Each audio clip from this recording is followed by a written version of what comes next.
Hey, everybody. Hopefully everybody can see me. I think I forgot something today. My head's not in the game right now.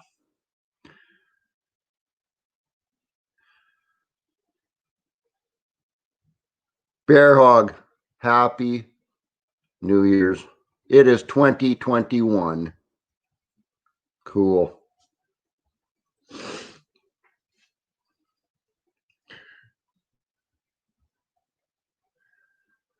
From Wisconsin, Silver Badger, hey? Wisconsin? I'm thinking there's snow over there. Hey? I'm on Vancouver Island in Canada, and we don't get a lot of snow here. South Carolina, snow, I bet you. Yeah, a lot of snow. Wow, there's 43 people watching this right now. To be honest with you guys, I was a little bit bored today on New Year's, and my wife said, "Hey, why don't you go do a live broadcast?" And I went, "Hey, that's not a bad idea." So I'm kind of surprised there's actually 43 people on here right now. Don't you people have anything better to do on New Year's? I know. Hey, Phil, you want to come upstairs? Who wants to come upstairs? I bet you Phil does. Let me.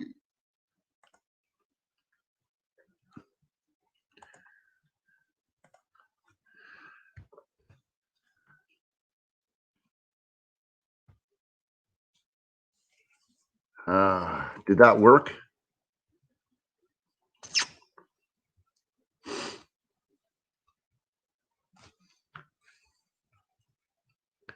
Cool. Oh, wow. It just jumped 77 people. Sometimes on one of my live streams, I'll get like 500 people, but I do not expect that today. It's New Year's Day, for crying out loud. This is cool. What do we got? Phil, you ready to come up? Nod your head. Yeah. Here we go. There's Phil from Small Engine Nation right there. What's going on, Steve? Can you hear me? Oh, I can hear you perfectly. It's beautiful. Beautiful thing, bud. See, I like this mic setup. I think you might need one too. Yeah. Can you hear me okay? Yeah, I hear you perfectly. Yeah. How's your New Year's? What'd you guys do? You know what? I got to be honest with you. When I go New Year's, I can't remember the last time I was awake at midnight to ring in the new year. I'm old, man. I'm 50 years old. I just. Yeah. Well, I'm nowhere near that. Just letting you know. David White, good point. Thanks for reminding me. No, I actually didn't actually text Buck in there. No, I will though now. Thanks for reminding me. I'm actually going to write that down. Brandon, how you doing? Brandon says hi. He's in here. BS Small Engines. You want him to come Brandon, up here? If they've got the link up, do you got the link up? Do you got it pinned? Can you pin it over there? No, I didn't pin it. Brandon, yeah, I forgot about pinning that. Does he want to come up? I know you can't pin it through StreamYard. You have to pin it through your YouTube. Yeah, forget it then. I'll just put it up again. Hey, Brandon, if you want to come up. Did it work? I see it. I see it through StreamYard. Yeah. Yeah, there it is. Can Brandon click on that? Doesn't look like a clickable link to me, but. Through StreamYard, you would have to copy and paste it to your tab or to your internet browser, but you can definitely click it through YouTube, and then that'll just open up another tab, and then you'd have to close your tab for YouTube and then open up the comment section. I think he's doing it right now. Timothy Hall, I'm doing great, buddy. I hope you're doing awesome too. Yeah, Brandon said he will go out in the shop real quick. Give him a second. He'll be probably got to go get his laptop or something. All right, cool. So how was your New Year, Phil? Good. Yeah, it was good.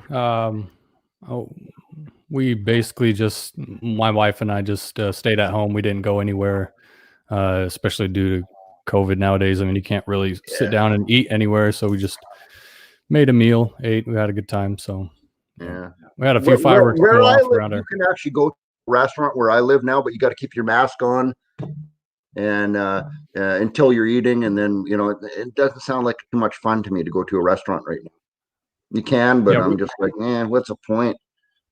Yeah, we went to Idaho a few weeks ago, and no masks, no mandates, except a few big stores like Target.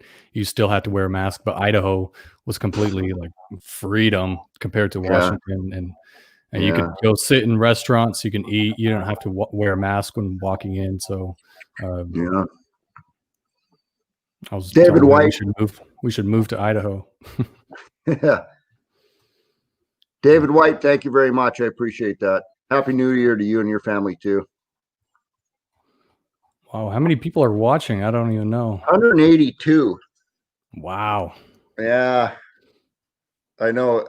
I did not expect this to happen on New Year's Day. I was just like, I'm bored. I'm going to go do a live and just see what happens. And wow, exactly.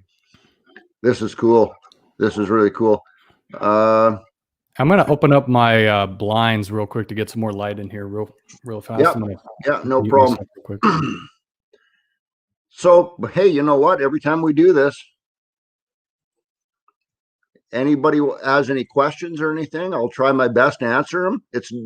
I didn't expect this to actually be a Q&A today. I just wanted to come say hi to some of my buddies out there and some of my subscribers and say Happy New Year. Hey, this I already know, Phil, this is going to turn into whatever it turns into, whether it be a Q&A or just a party. I don't know.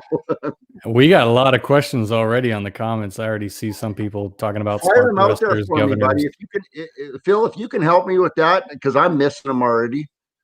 If you see some questions and you want to answer them, tell me and I'll fire them on here. I look through them real fast. I'll go way back up. Okay. If you want to tell the people about you and Donnie Boy, any updates that you got going on, because I know you spoke briefly on my live yesterday. Oh, about Donnie want to tell everybody. Yeah. Okay. I don't know if you have any updates or what. So Donnie Boy 73 has never gone live ever. He's been on YouTube for like 12 years. Almost everybody knows who Donnie Boy 73 is. I was subscribed to Donnie Boy 73's channel way before I even considered making my own Steve Small and Saloon channel. A lot of people were, and never ever gone live. So I was super happy. Like, I contacted him and I said, hey, you want to do this now? And he's just like, hell yeah. So this is going to be cool.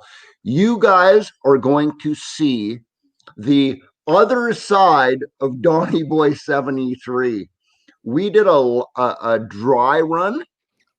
So because he's never been on StreamYard, so we did a dry run, just a private one, so he could see how StreamYard works and everything.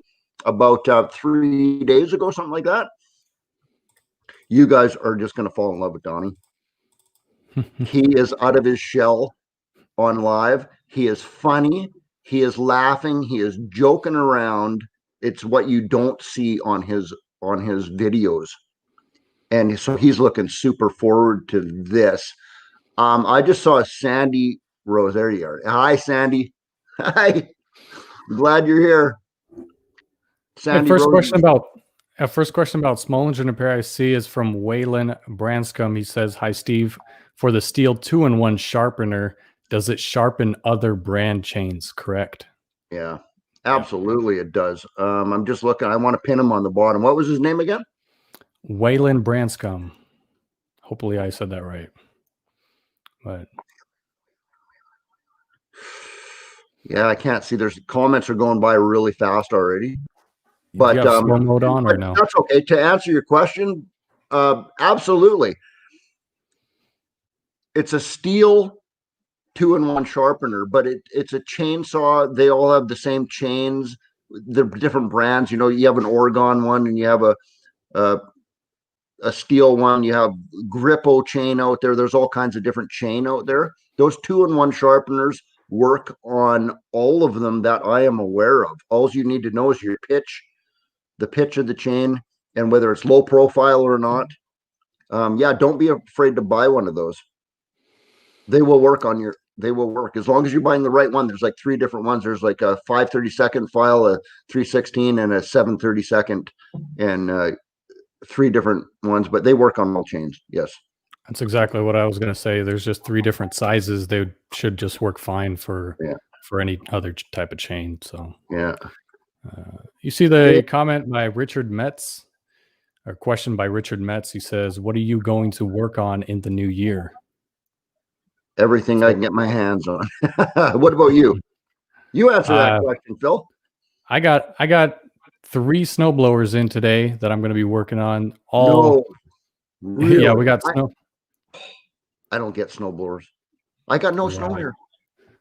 I'm lucky. Well, you're on the coast, so yeah, getting rain over there, huh? Yeah. Oh yeah, it was raining in the last 3 days. It's been raining so freaking hard that my daughter's bedroom in the basement is actually flooding a tiny bit.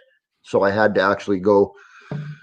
Wow. Dude, that's what I did this morning. One of the downspouts from the gutters was completely plugged, and it was overflowing right up against the house, and it was just going right into her basement. So that sucked. Harry asked me a question. He said, "Phil, you got any more screwdriver sets you want to give away?" No, currently I don't, Harry. Maybe in the future time we'll do another screwdriver giveaway, but I think that's a good line of tools to give away for the DIY small engine mechanics, Icon tools. But I mean, I can't afford giving away Snap-on tools. So, well, yeah. There's one on the bottom of the screen right there, Vince. Thank you so much, buddy. Is that pounds? That's £5 right there, as you guys call it. Nick calls it £5, right? Yeah. Get some beers on me, Steve. Love the videos. Thank you very much, Vince. That's cool, buddy. Okay, Ken, small engine, you coming up? Yeah. Here you go, bud.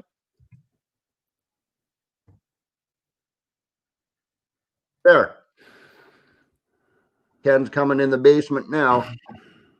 Hey, Dan Morneau asks, "Hey, Steve, does Bucking know your Lysol hack for rust removal? Could possibly use it for his axle or axe restorations." That is a freaking great question, because I actually, when I did that video, Bucking has like hundreds of old rusty axe heads all lined up. And I really considered going over to his place and trying maybe doing a collaboration with him for this, and get bumming some of those old rusty axe heads off of him for doing that. The thought crossed my mind. I don't know if he actually saw my video or not, but I think it would work awesome. I mean, that'll eat that rust right off of an old axe head. I think Bucking, he's really old school, right? I think he just prefers to just take that if he's going to restore an axe, and he'll just put it on his wire wheel, and he'll just work and work and work till it's all polished.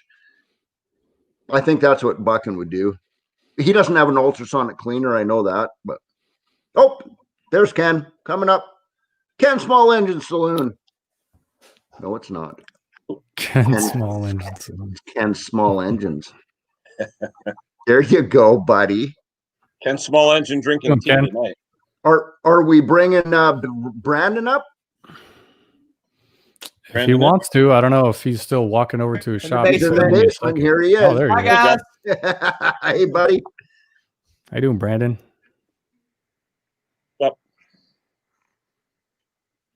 Uh-oh, I can't hear Brandon. Y'all can hear me? Oh, there we go. Yep. Yeah, okay. Cool. What's going on, Brandon? Brando, Not much. I've been staying in a warm house. This time of year, I don't get a lot of repairs in, so I don't come out here unless I have to. Brando, did you see my new lathe on Instagram?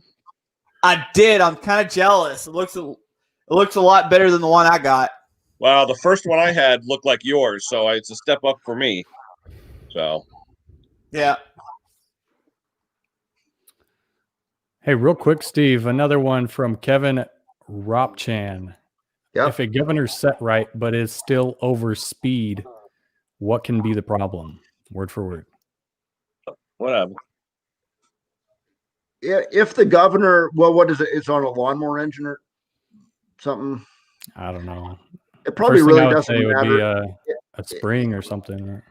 Yes, that's exactly what I was thinking, Phil. If you know your governor is set properly, 100%, you're not tweaking it in the middle. It's either right or it's wrong on a governor. If you got it set to the right side and it's still over speeding, then I would assume there's probably something jammed in your linkage, like what Phil just said.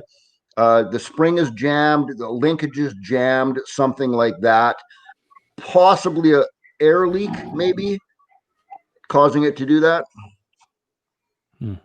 What kind of engine was it? Did it say? Yeah. Yeah. If you can clarify that a little bit more, maybe we could help you a little bit more with that question. And if I see the clarification, I'll shout it out. But.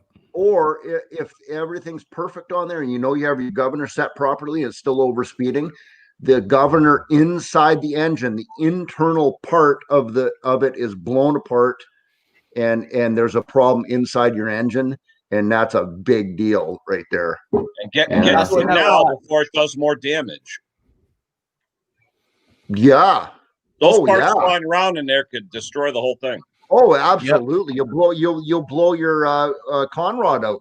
Oh yeah. Rod all the gearing, everything. Oh yeah. Yeah, I agree. Yeah, Terry Allard says, what about spark arresters? Almost threw out my old Echo string trimmer and then cleaned the spark arrestor and ran perfect.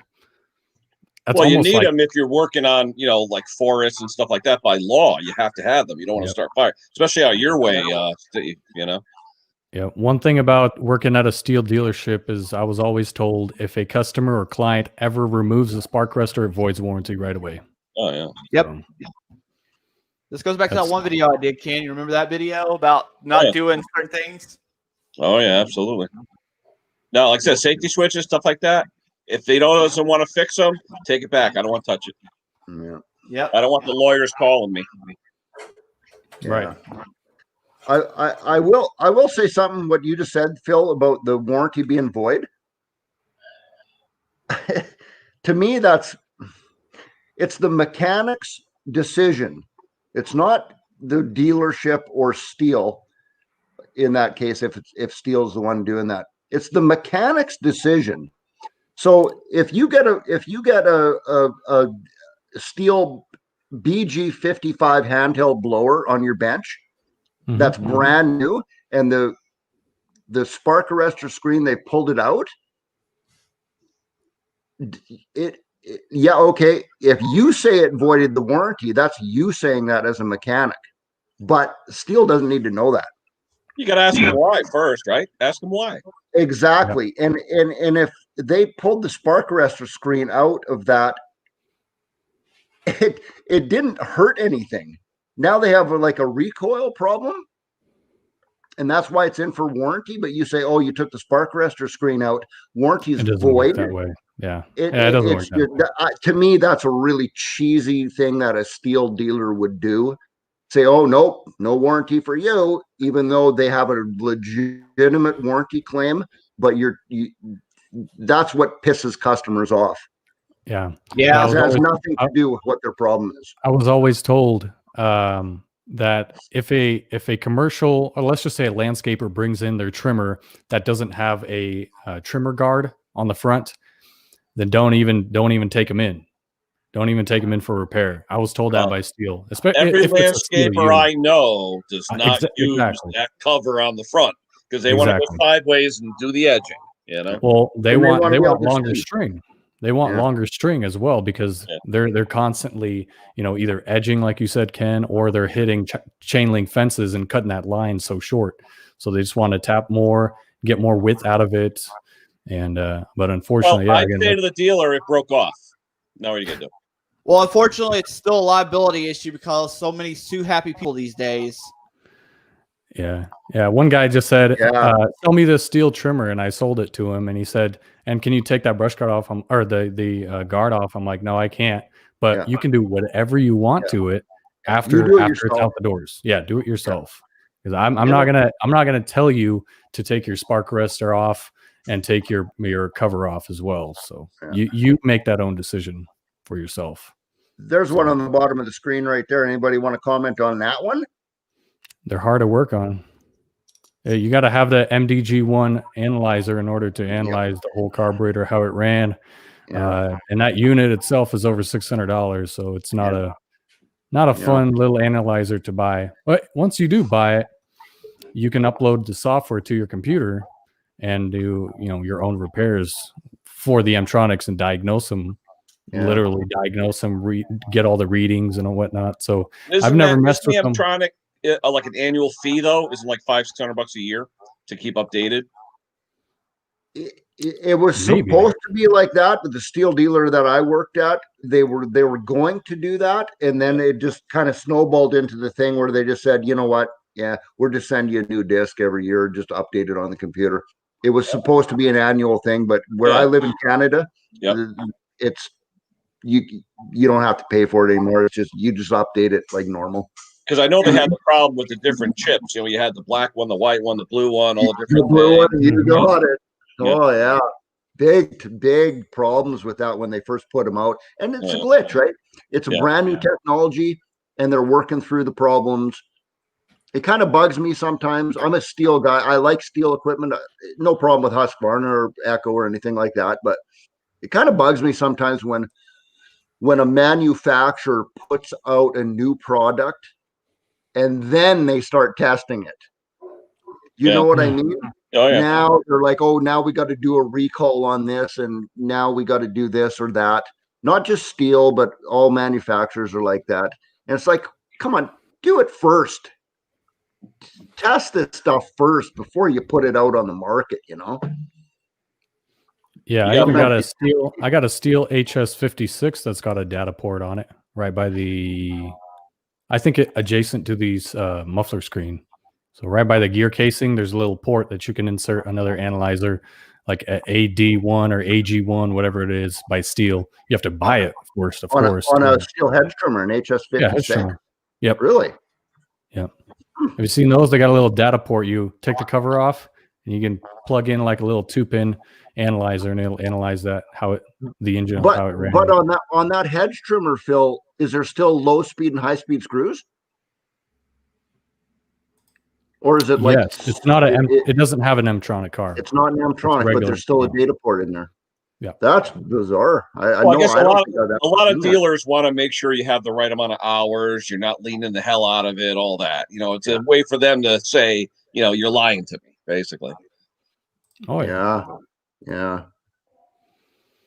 But I have heard of good things about the Mtronic carbs as far as running conditions, different elevations. It'll adjust to any type of altitude condition or weather condition, like hot and cold condition. Also, if your air filter is clogged or clogging, or your fuel filter is clogging, then it'll self-adjust itself in order to run at a maximum. Yeah. I mean, it'll keep the correct stoichiometric ratio, which is what it's called when you have the 14.7 air to fuel. But the one caveat with that is sometimes if the chip is screwed up or something, I've seen them lean saws out as well, thinking it's running good and melting the saw. So it's a good and it's bad as long as it's working properly. Yeah.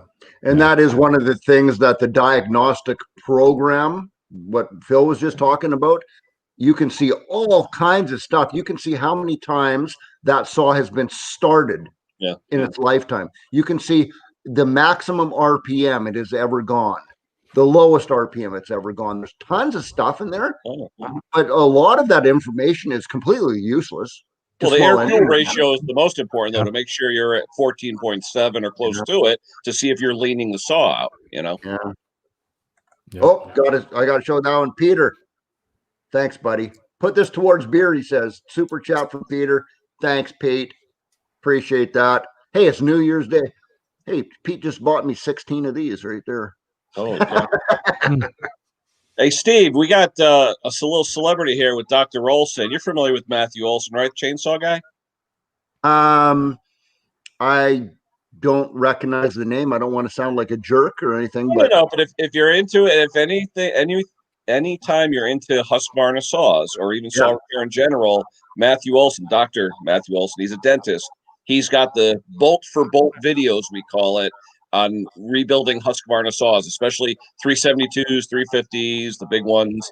I mean, really good guy when it comes to the saws. And what's the name of his YouTube channel? You see it right there, Matthew Olson. That's what it is.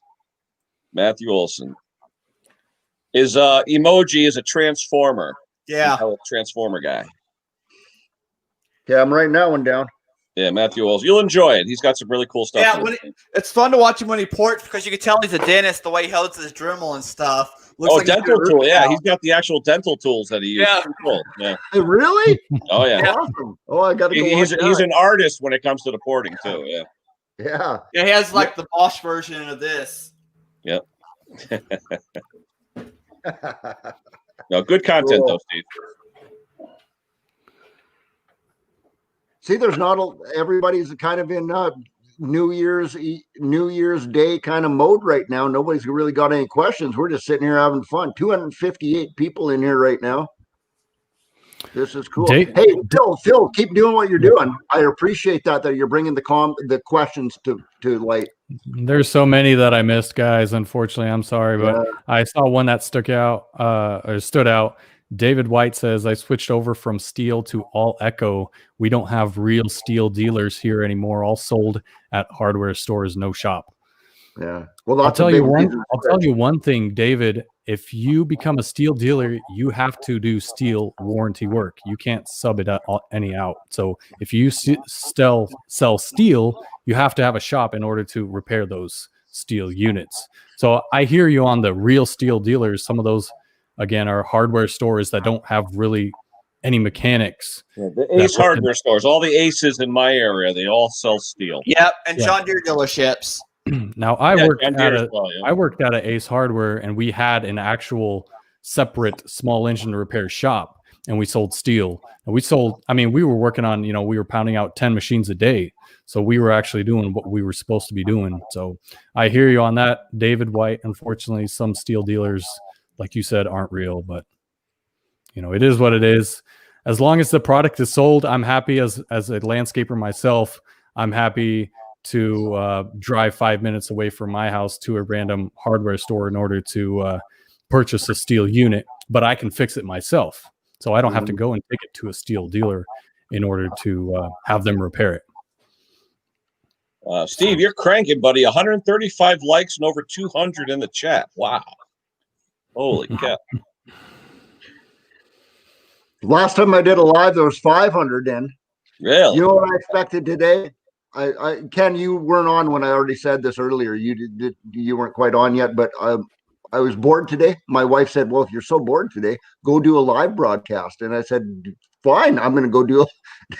I expected there to be 50 people on here, honestly, on New Year's Day. Yeah. I would just want to come on here. I was hoping you guys would show up and maybe Mick would show up and just say hi to you guys. But now, 255 people. This is cool. This is really cool. Yeah. Just make sure you guys ring the bell so that way whenever he comes on. That's what I do. There's one for you from Vince. What do you think of these battery-powered saws that big companies are bringing out?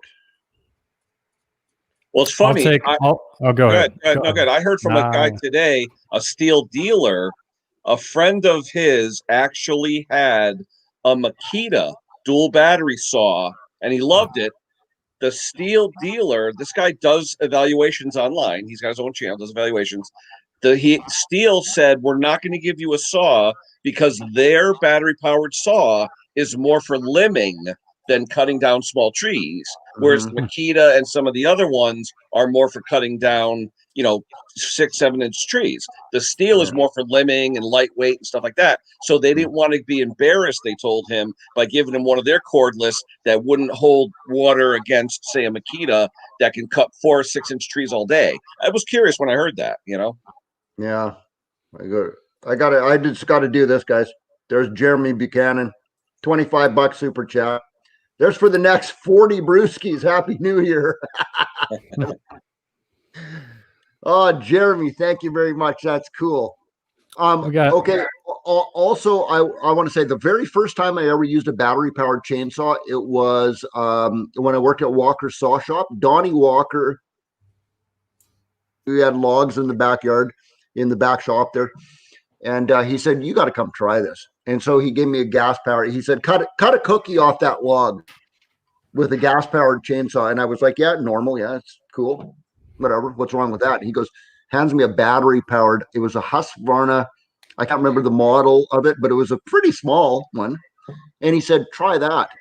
And that sucker went through that log. I couldn't believe it. I stopped and I looked at him and he looked at me and he said, "Are you kidding me?" Like it's 100% torque. It just melted through that log like you wouldn't believe. I was shocked. Battery-powered stuff. Unbelievable. And they say battery powered, you take your battery powered chainsaw and a gasoline powered chainsaw, the equivalents, the battery charge lasts for exactly the same amount of time that the full tank of gasoline lasts. Really? Yeah, it's very, very close. It's not like you're going to just run the battery out really quick, because you would have ran a tank full of gas out anyway in a gasoline powered one. I just would be concerned, though, Steve, about that test, like you said, a tank in 0 degree versus 30 degree versus minus 15 degree. Yeah, that's a wicked good point. That's a great point. Hey, batteries, temperature makes a difference. Yeah. It does. Yeah, that's a good point. And of course, when Steel or Husqvarna or Echo or whatever puts their specs out for that battery powered, it's an optimal condition. Oh yeah. Yes. Living room temperature. Yes. Room temperature. Yeah. You know, I got one for you from Walter Barger. He says, "Hey Steve, what is the best 2-stroke oil to use in a chainsaw?" You got a few hours? The best 2-stroke oil in a chainsaw, I'll tell you this. The only thing I can really say about that is that I've been using Steel brand, which is made by Castrol. It says right on the back of it, says made by Castrol. And I've been using Steel mix oil in everything I own for 25 years. Which one, Steve? The Ultra? Which no, one? No, the regular. It's not the orange bottle. The orange bottle. Yeah, because the Ultra is the silver bottle. The orange one is what he's talking about. Yeah, the HP Ultra. Bottle I had that one. Okay. My dealer doesn't sell those anymore. They converted all to HP Ultra now. Yeah, mine's all HP Ultra. Yeah.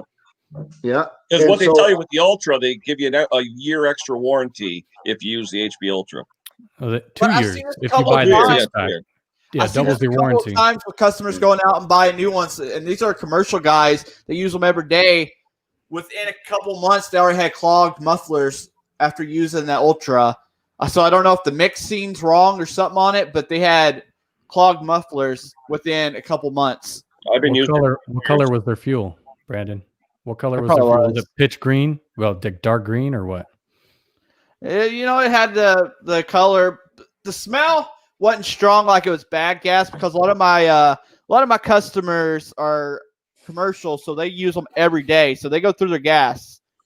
But there was a couple guys that had clogged mufflers, and I just took the mufflers off and stuck a propane torch down in them and burnt them out.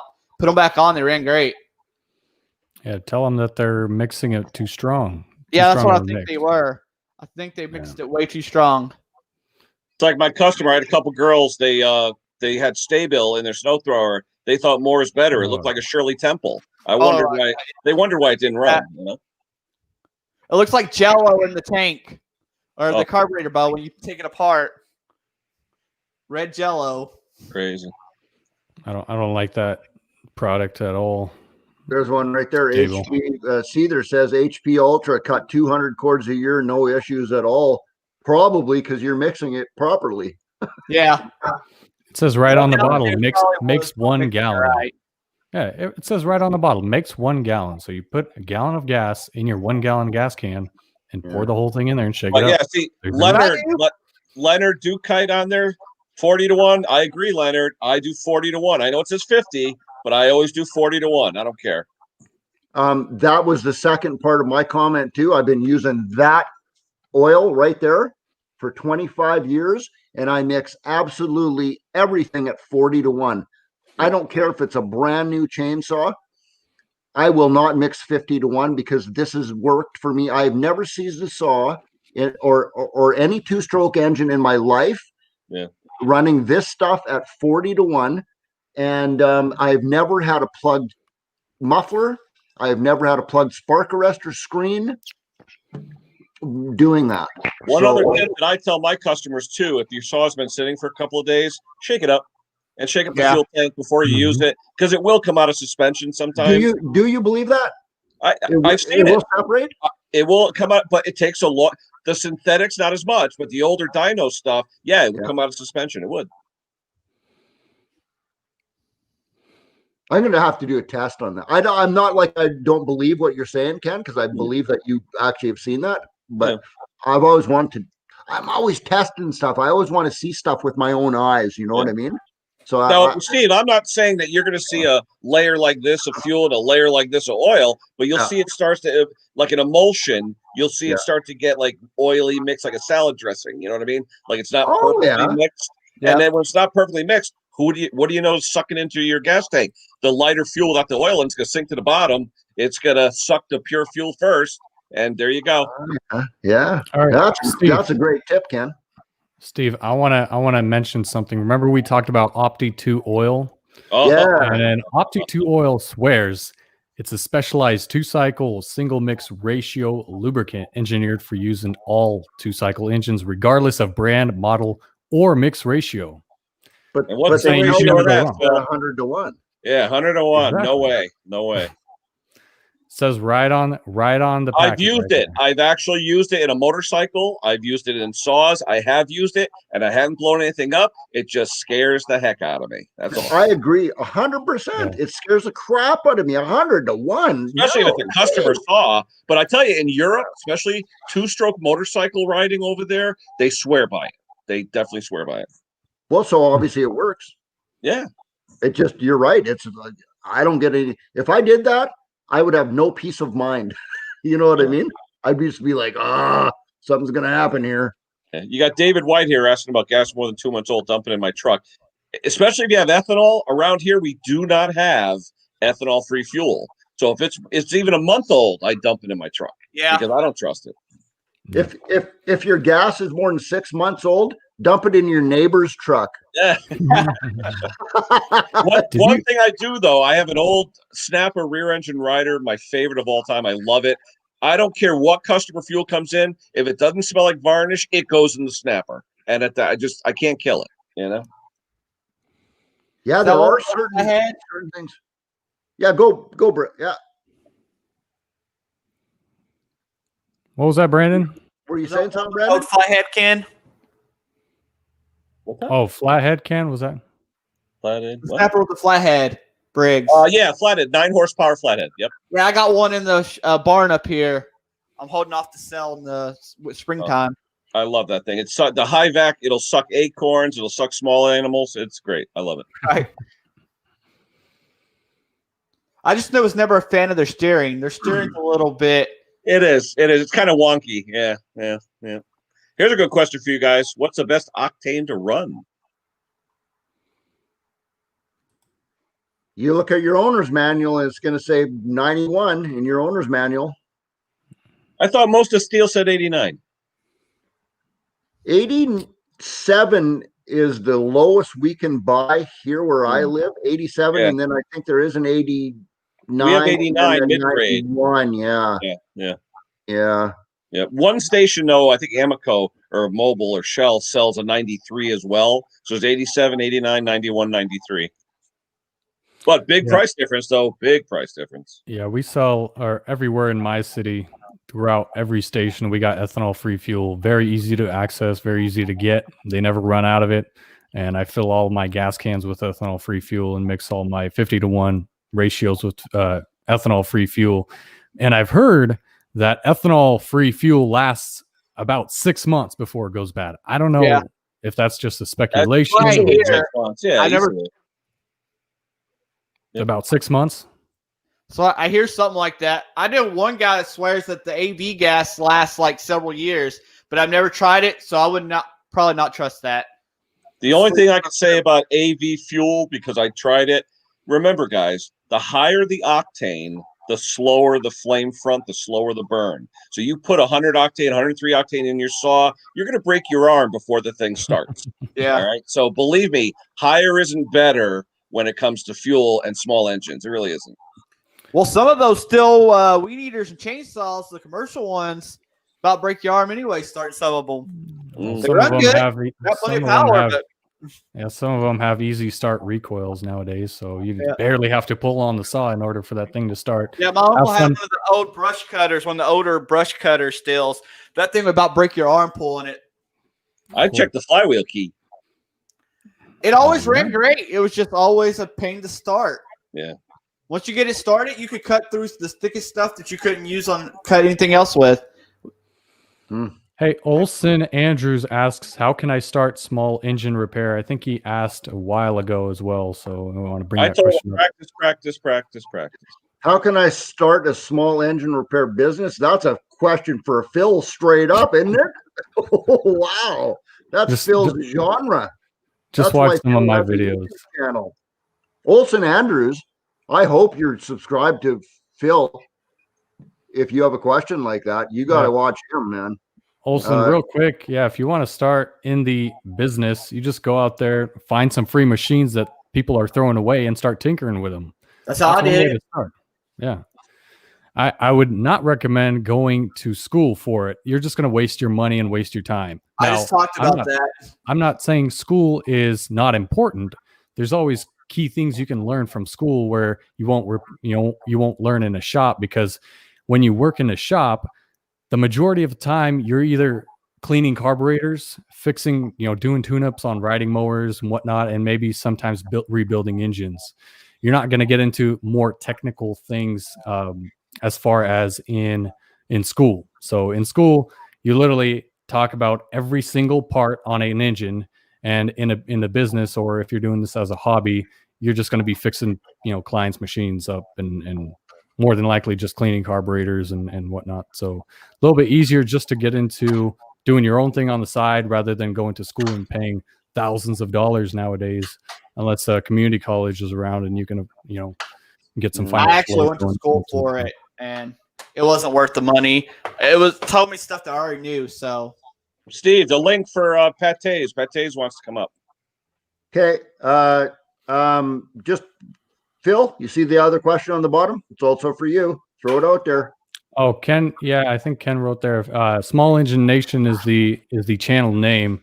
If you type that in, I should be able to pop up right. Small Engine Nation, exactly. Sandy Rose, thank you for that. Like right here, put up his link. Sandy, I'm too stupid. I don't know how to do that. I would say only a moderator can put up a link, or or me. Steve. Yeah, or me. Steve, get those moderators. Hey, Phil, throw your link on the chat. And I think that maybe if you put your link on there, I just have to go hit approve or something. No, like you that. have to the three buttons to the right, Steve, of his name. You got to click on one and say make moderator. Like here, I'll just type in something real quick. Try this. If you go to the right to what I typed, hit the three buttons, make moderator, click, and I should have a blue wrench. Yep, I understand. I just want to try something first. Phil, put your link up. Phil, type your link in. You can't type on StreamYard. I think you're the only one that can type on StreamYard. Well, if you want to copy and paste. Oh, I see what you're saying. Well, but maybe I'm going private messages or something like that. I'm in the YouTube chat. I do the YouTube pop-out chat and use that overlaid in the StreamYard. Yeah. I don't use the StreamYard chat. Yeah. Hey, Ken, on that note. Yep. When Donnie Boy 73 and I go live with our thing in like a week or so. Yeah. You going to be there? Oh, absolutely, buddy. Absolutely. Ken's everywhere. Can I ask you, would you like to be a moderator on that one? Because I will need moderators on that. Absolutely. You can count on me, buddy. Absolutely. Okay. I trust you. No, because I know you're not going to do nothing stupid. No, believe me, I've been trolled a few times when I first started. I know better now. Oh yeah, I remember that kid. Oh yeah. See, it says Ken. I click on that little thing there, Ken. Yep. Ken Small Engine Repair. I click on the 3 dots, and it doesn't show me to make moderator. Really? Are you in Yeah. StreamYard or are you in the I'm YouTube in chat? StreamYard. Got to be on YouTube. It's got to be. It'll be on YouTube though. You have to go to click on the red dot next to your StreamYard where it says View in YouTube, and then do the pop-out chat in YouTube. That's what I do. The StreamYard chat isn't as good as the YouTube chat. That's a pop out. You know what? I'm not going to do that. I'm not going to do that right now because I'm scared to death. I'm going to accidentally shut this off if I click the wrong button. That's all right. I'll do that later. And yeah, Ken, you will be a moderator on Donny Boy 73s and me, and I really want Mick to be a moderator too. I'm sure he will. Beauty. Yeah. What day and time is that? Do you have a day and time yet? Donny Boy 73 and I know 100%. This is all I know 100% is that it will be a Sunday. Okay. It's the only time that Donnie can do it because he's got a shop open. He wants the doors locked and no interruptions when he does this. And it will be definitely a Sunday. Yeah, no most likely it's going to be January the 10th. Not this Sunday, but the next Sunday. Okay. Yeah, because my live streams are every Sunday at 8 a.m., but it's Eastern time. So usually you and Pender and those guys, you're still in bed.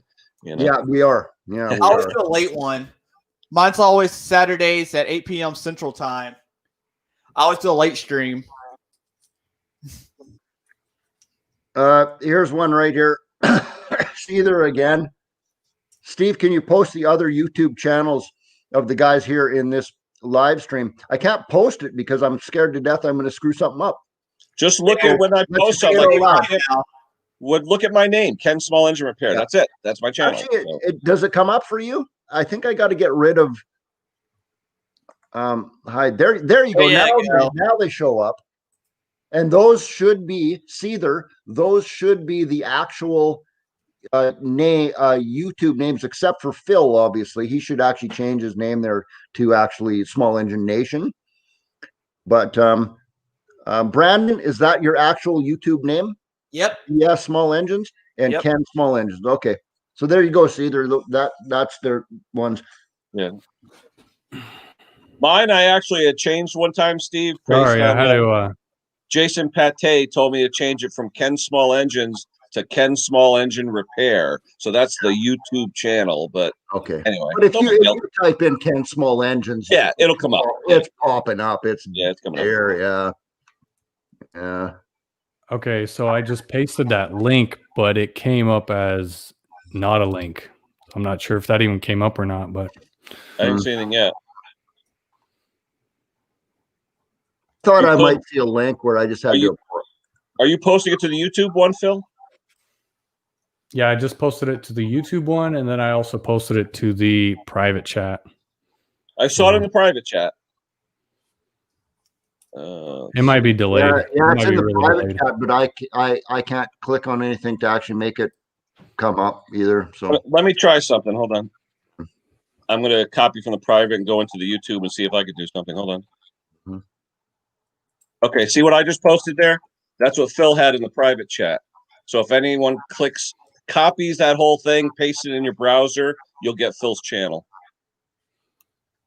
See, now I don't see yours. Yeah, I don't see yours either. It won't let you post it, even if it. Oh, you know what? Yeah, I'm not a moderator. It only shows up on my screen. Okay, that's right. That's right. Yeah, so that's what it did to mine. It showed up on mine, but not anybody else's. Yep. There's a good one right here. David G just says we should send you some Australian logs so you can experience some real hardwood. Now, I have heard this many times. Where I live, it's all softwood. It's fir and hemlock, and everything is softwood here except for some arbutus trees. We have some arbutus trees that are hardwood, but you're not supposed to cut those down anyway. They're like endangered. So, but David G, that's cool that you know that. So, and there's other things to say about that. In Australia, they file their rakers down very little. You know what, though, Steve? We could have hardwood. We could have an hour-long conversation on rakers. That is the number one reason people bring me saws that aren't cutting. Is what's a raker? Yeah. Depth. Some people call them depth gauge. Depth gauges. Yep. Yeah. Yep. Mike Marvin asked, would you try 40-1 on the new 500i? Yeah, because the 500i is fuel injected, computerized. It's going to give you what you need anyway. So there's one. Let's switch to pressure washers. That's a good question. One broadcast 2.5 gallons per minute or 4 gallons per minute pressure washer for a homeowner. I usually go by the PSI. Yeah. 4 gallon a minute pressure washer is a huge pressure washer. That's a commercial grade pressure washer. If you're just doing your siding or your sidewalks or your cars and trucks, 2.5 gallons per minute is more than enough. But 6 gallons per minute, wow, that's a lot of water coming out of there, dude. Like, wow, that's a good pressure washer. You don't need that for a homeowner. I'm a big fan, though, too, of the newer electric pressure washers. They're so convenient, and they put up 3,000 PSI. They're pretty good. Yeah. I'm with Ken on that. That's great for a homeowner, is a electric one. Yep.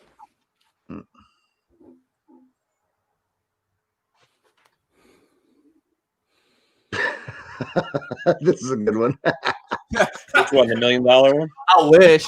So how long did it take you guys to make your first million from fixing mowers? Woo! That will be a day. That will be a day. Hey, if I had the millions of dollars, you wouldn't see me on YouTube. You wouldn't see Ken sitting there right now. No. I'll be honest with you, Tommy Hanlon. I got monetized not too long ago, and you don't make much on YouTube. No. As far as being a small guy on YouTube, you don't get much. So it will take a very long time to make $1 million.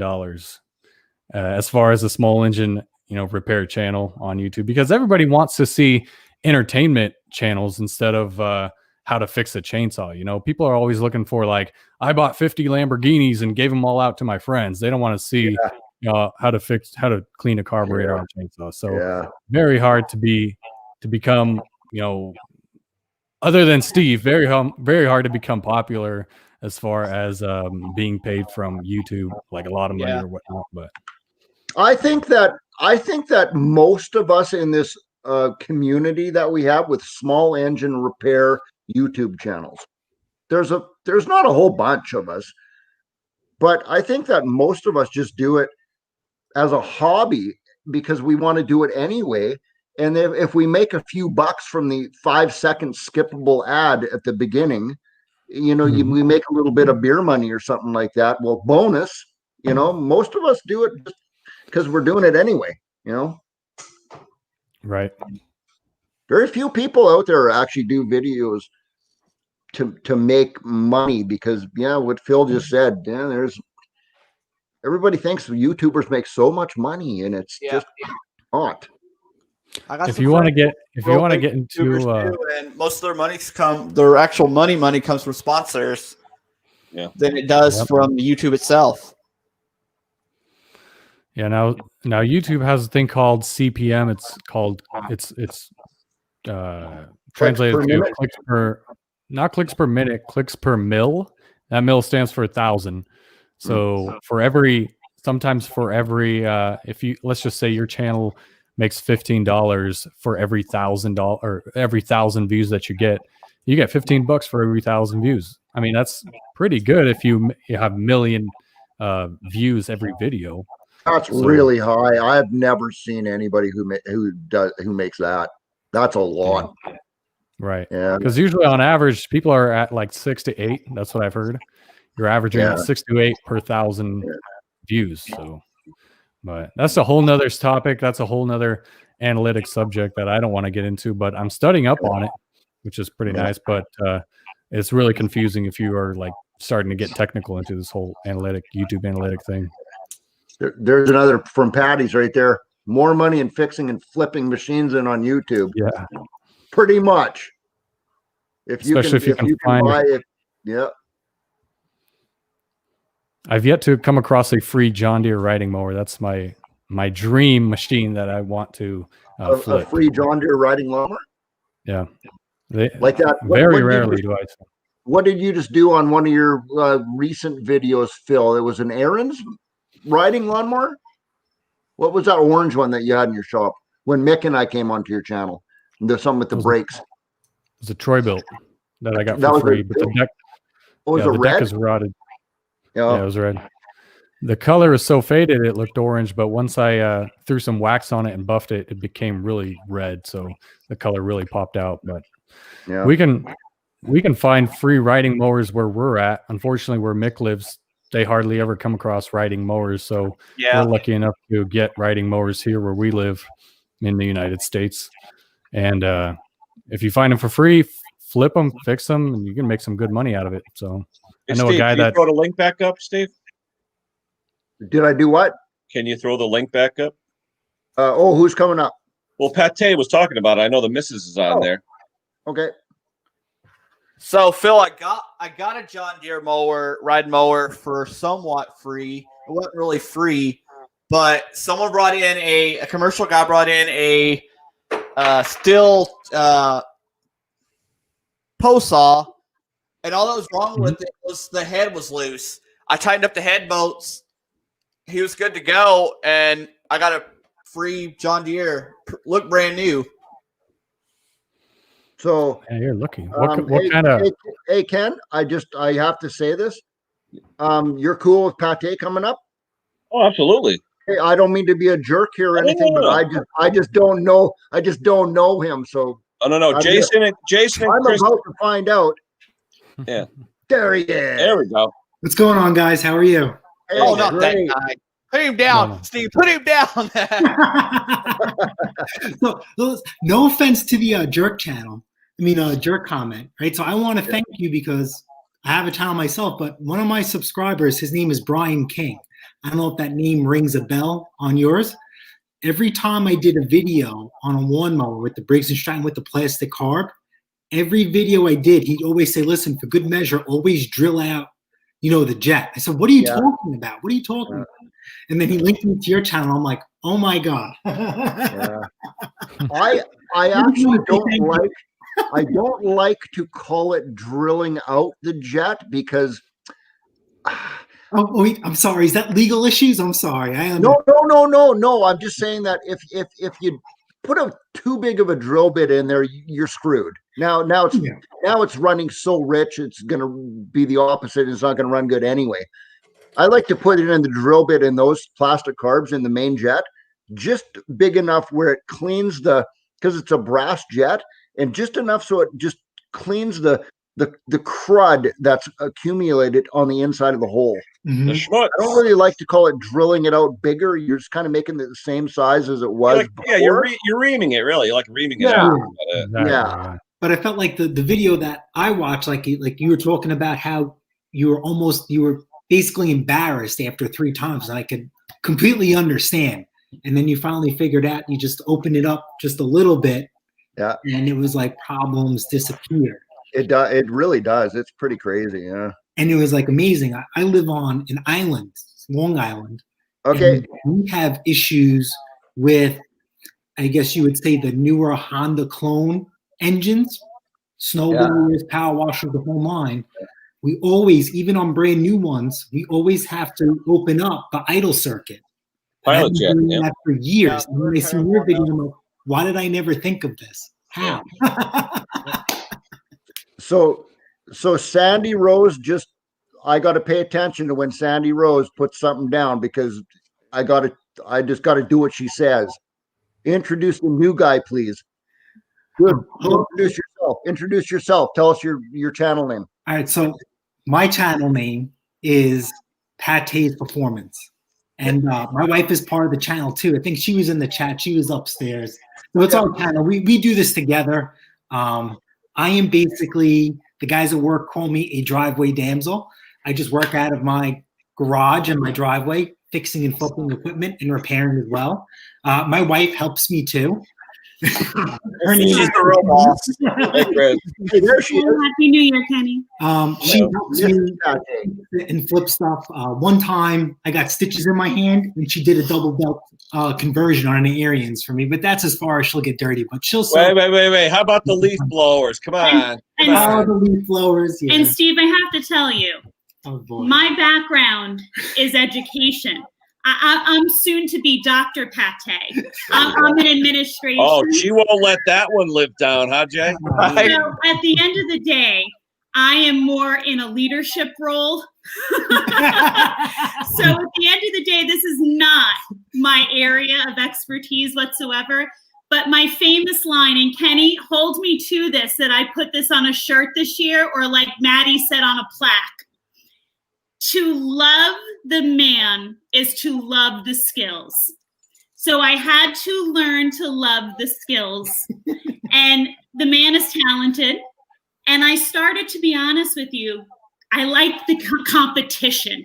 Wait, just one question, Chris. One question. Yeah. Who She's is very the best competitive. salesperson?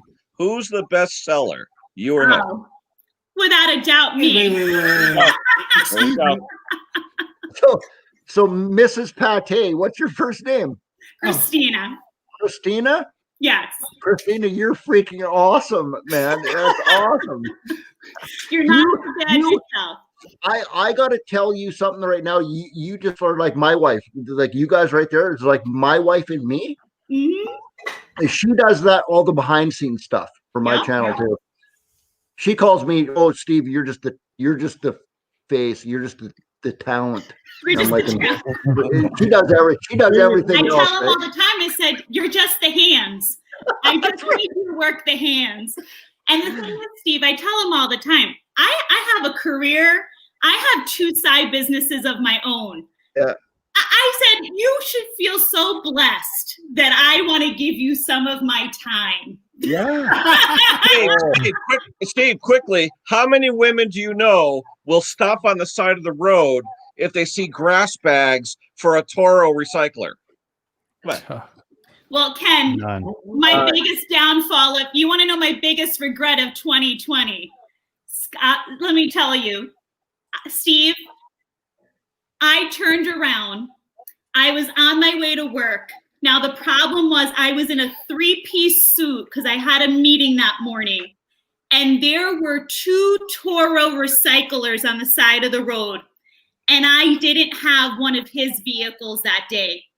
And there was no way I could fit these into my Nissan.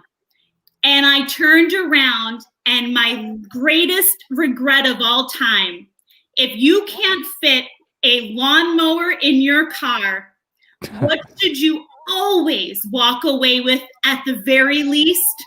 Let's see if anybody in the panel and comments.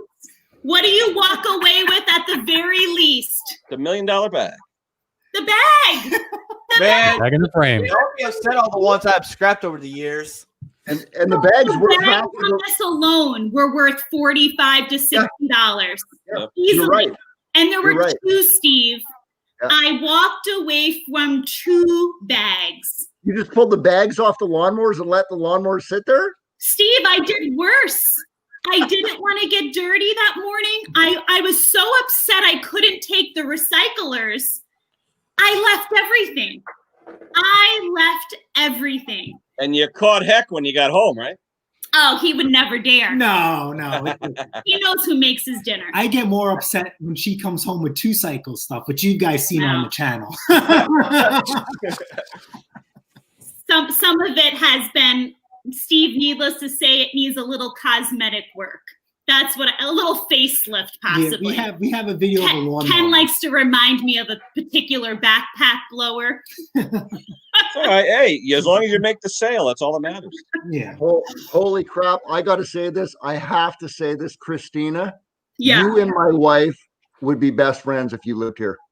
You know what, Steve, we are just so similar. That's crazy. We are in a day and age where we can Zoom or Google Meet nowadays, so we should hang out.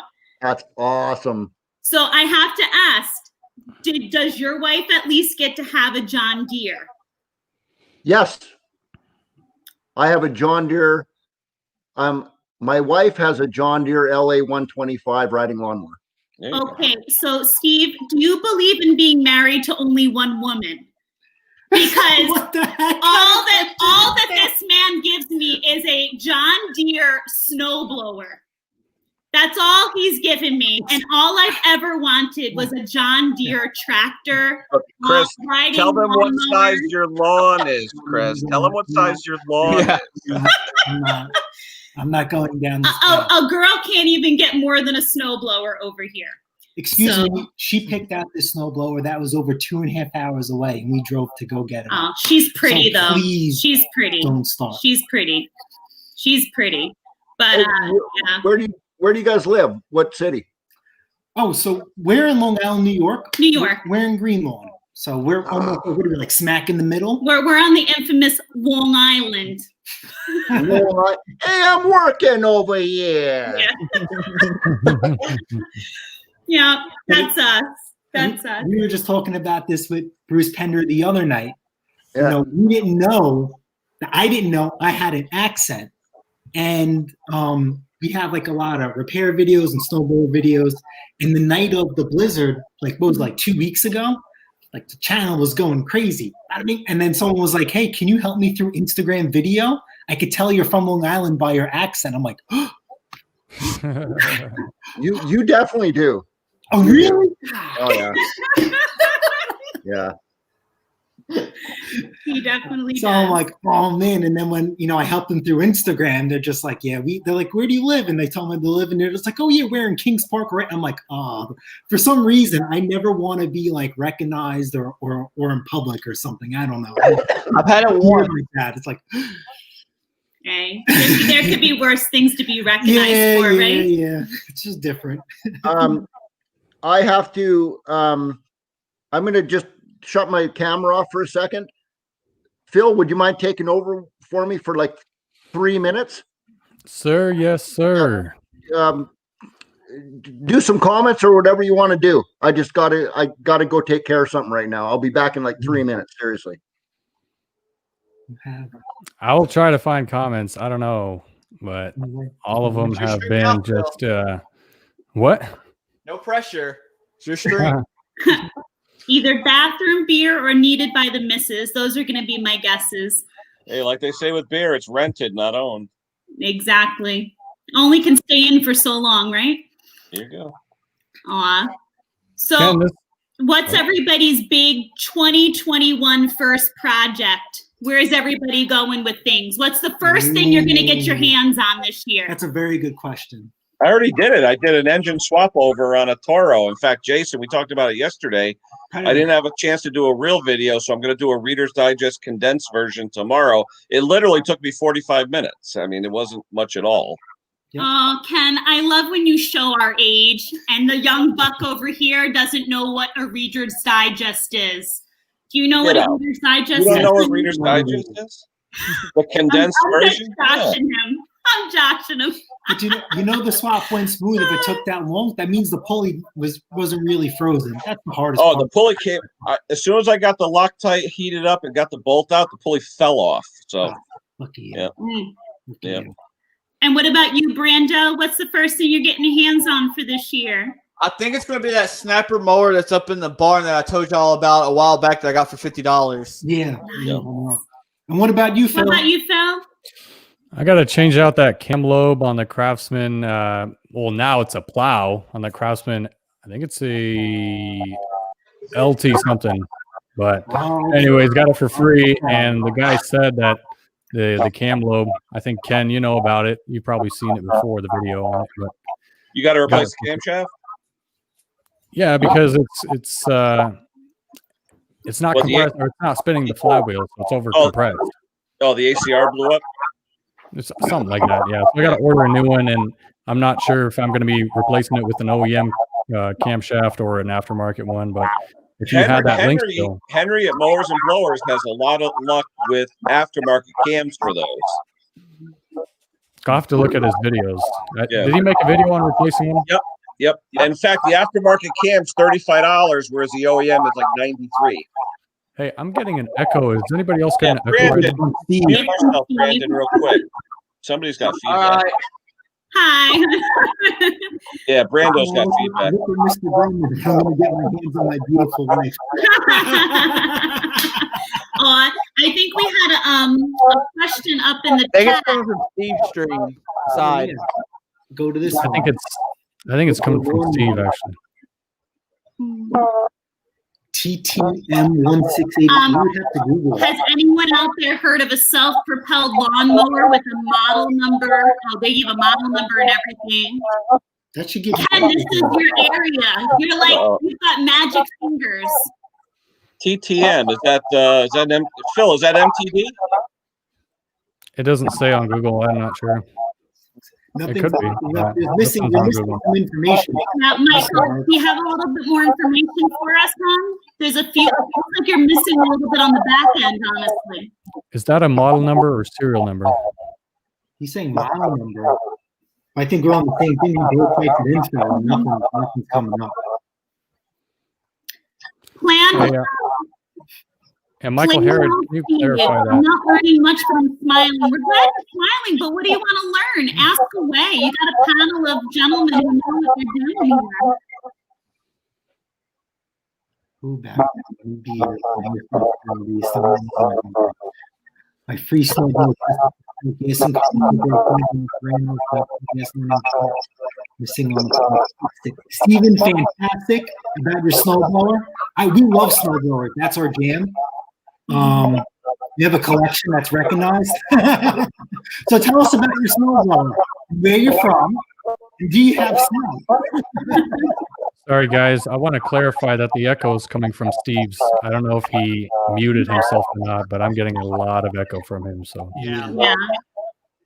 fortunately, we can't do anything about it. No. Yeah, Sorry, guys. the moderator. Exactly. We'll just push through it, guys. You know, Steve has told us to help us a lot, so you can definitely look past it. And A guy named Brandon is saying, Everybody, yeah, guy on YouTube, talk louder. boy, I'm gonna have to get real close to the mic. Yeah. Real close. Brandon asks, not Brandon, BS Small Engines, different Brandon. He says, any advice to get rid of gas smell on my hands so my wife won't throw me out of the house? It's hard. Even Gloves. Wear gloves. Always wear gloves. Hey, Yeah. guys, a TTM mower is German. TTM is a German mower from Germany. Really? The one who asked about the gas in the hand, there's a few things. One, besides obviously wearing a glove, but sometimes you can use gloves to get a residue. So there's something called golfer solvent. You can wash your hands with it when you come in from working outside. You can, it's also very moisturizing. You can order off of Amazon, even eBay.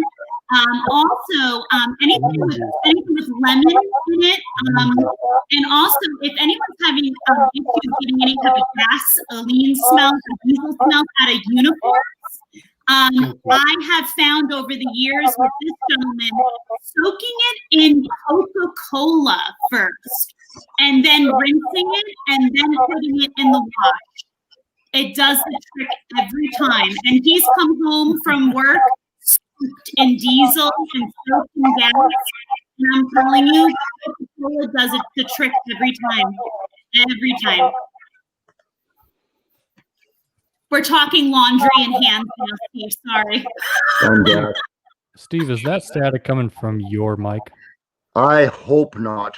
Boy, maybe. It stopped now. Does anybody have a YouTube tab open that's not muted? Nope. You guys check real fast. yeah, I'm going to I mute have mine right mine. now. I have mine muted. yep, we're muted and paused. My computer's too Okay. slow to have two things going at one time in the shop. Oh, so that's why you don't have the tab open. Okay. Hey, I saw one question that, Olson Andrews, the one you have up, he's been asking, Steve, do you repair motorcycles? I know. I just pulled that up on the bottom of the screen too. Oslin, Mr. Andrews. No, I don't. I have in the past. I rebuilt a couple street bikes, like not Harleys or anything like that, but street bikes. You know, like crotch rockets, right? Some people call them crotch rockets. A few of those. As a matter of fact, it's kind of funny that you asked me that because I just saw one come up on Facebook Marketplace, and I'm really okay, you might find this interesting. I've wanted to do this for so long. I want to get a street bike that is super cheap, that doesn't run very good, needs the carbs cleaned and all that stuff. And I want to, and maybe some of the plastics, the fairings are broken on them or whatever, so I can get really cheap and rebuild it and paint it.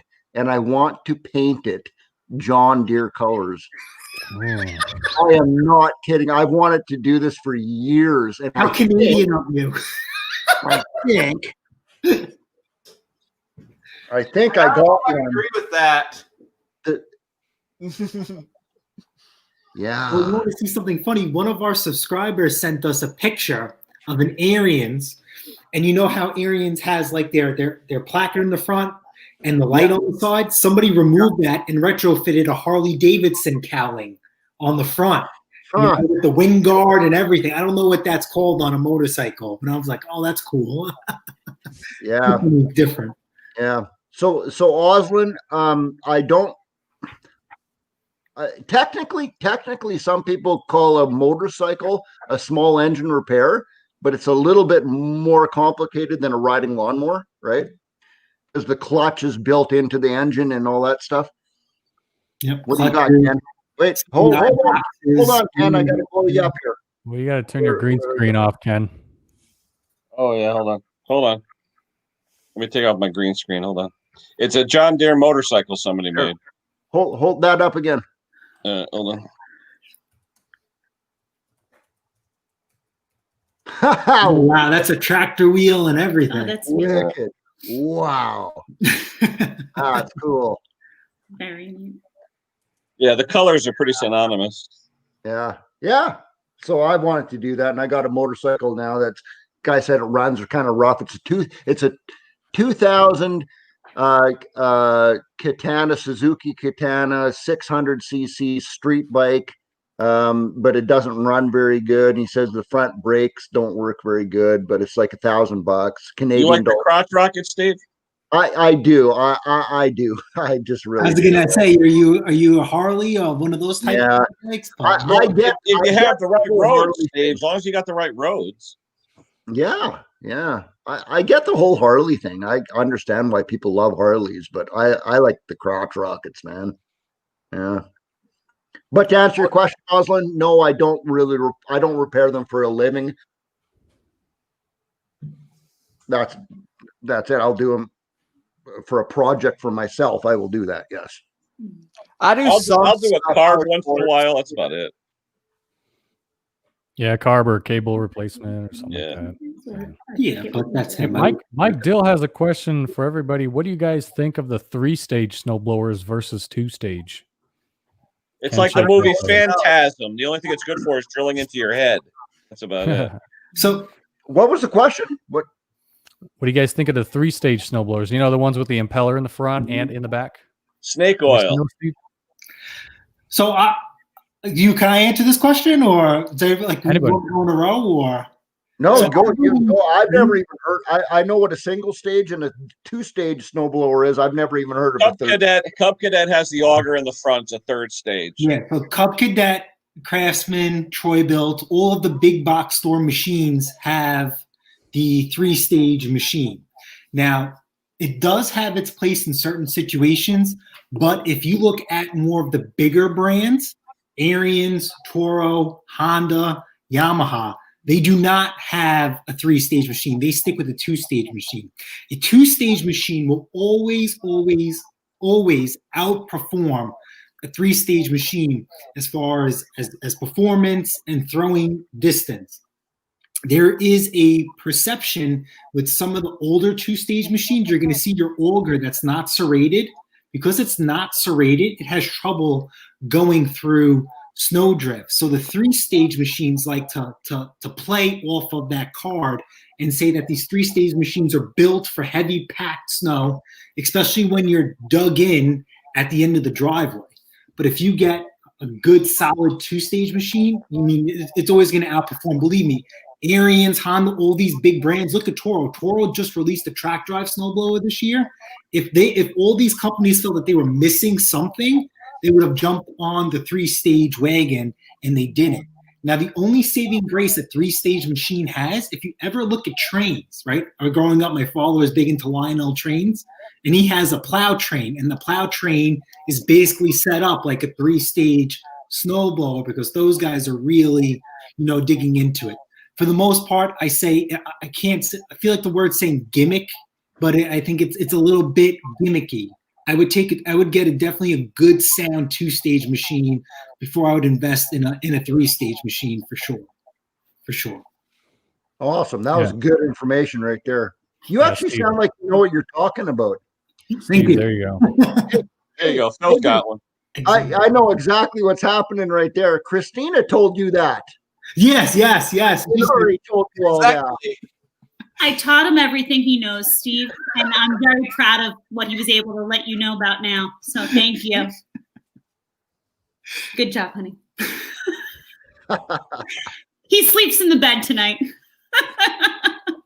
Oh. This is a family show. This is a family show here. Calm down now. You know what? Someone asked a good question before. He said time travel back to 2010. Oh, that is a really good one. Or a Briggs & Stratton engine. Where's Bruce Thunder when we need him? Say that one more time. I missed it a little. Someone asked in the panel earlier, travel back to 2010. Would you pick Tecumseh or Briggs & Stratton? Well, that's a trick question, though, because they stopped making Tecumseh in 2008. Neat, but I guess they released machines. I don't know. Yeah, they did. They had a lot of inventory. But for a snow engine, Tecumseh all the way. Oh, for a snowblower engine, the Snow King. The Snow King. Isn't it? That's a Tecumseh. Oh, what does Carol call that? A Tecumseh. Tecumseh. Who doesn't know who Terrell is, eh? Yeah, no, right?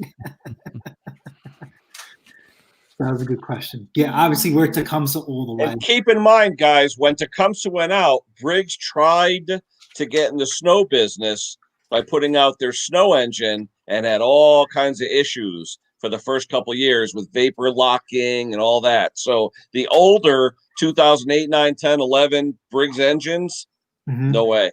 I've seen a couple. I think they call it Polar Force. Yeah, but the original ones, they routed the fuel line so close in that box to the muffler, you boiled the fuel, and it vapor locked all the time. Okay. There's a throwback for you, Ken. Oh, I know exactly what that is too. Yep. I got a whole stack of them. Hey, I gotta interrupt when something like this happens. Bubba Cade, $5 super chat. Thank you very much, buddy. He says, Happy New Year, Steve. Have a beer on me. I appreciate your videos and thanks for sharing your knowledge. Buddy, it's my pleasure. 100% my pleasure. I'm happy to do it. Thank you, Bubba. That's cool. Vince out there was asking about the New Steel 500. Vince, I saw one actually 2 years ago. A guy here in Connecticut imported one from Scandinavia somewhere, and they run great. They run phenomenal. I was just reading too. Yeah, Brandon asks, what's the most ridiculous contraption that has come into your shop with a gas engine on it? Anybody's got some weird machines coming into their shop lately? A margarita maker. Never had that. A gas engine? Two-stroke gas engine, margarita maker. Yeah. I saw a guy brought in. This is the craziest one I've ever seen. It was a leaf blower, a handheld leaf blower. I believe it was a Husqvarna 125B.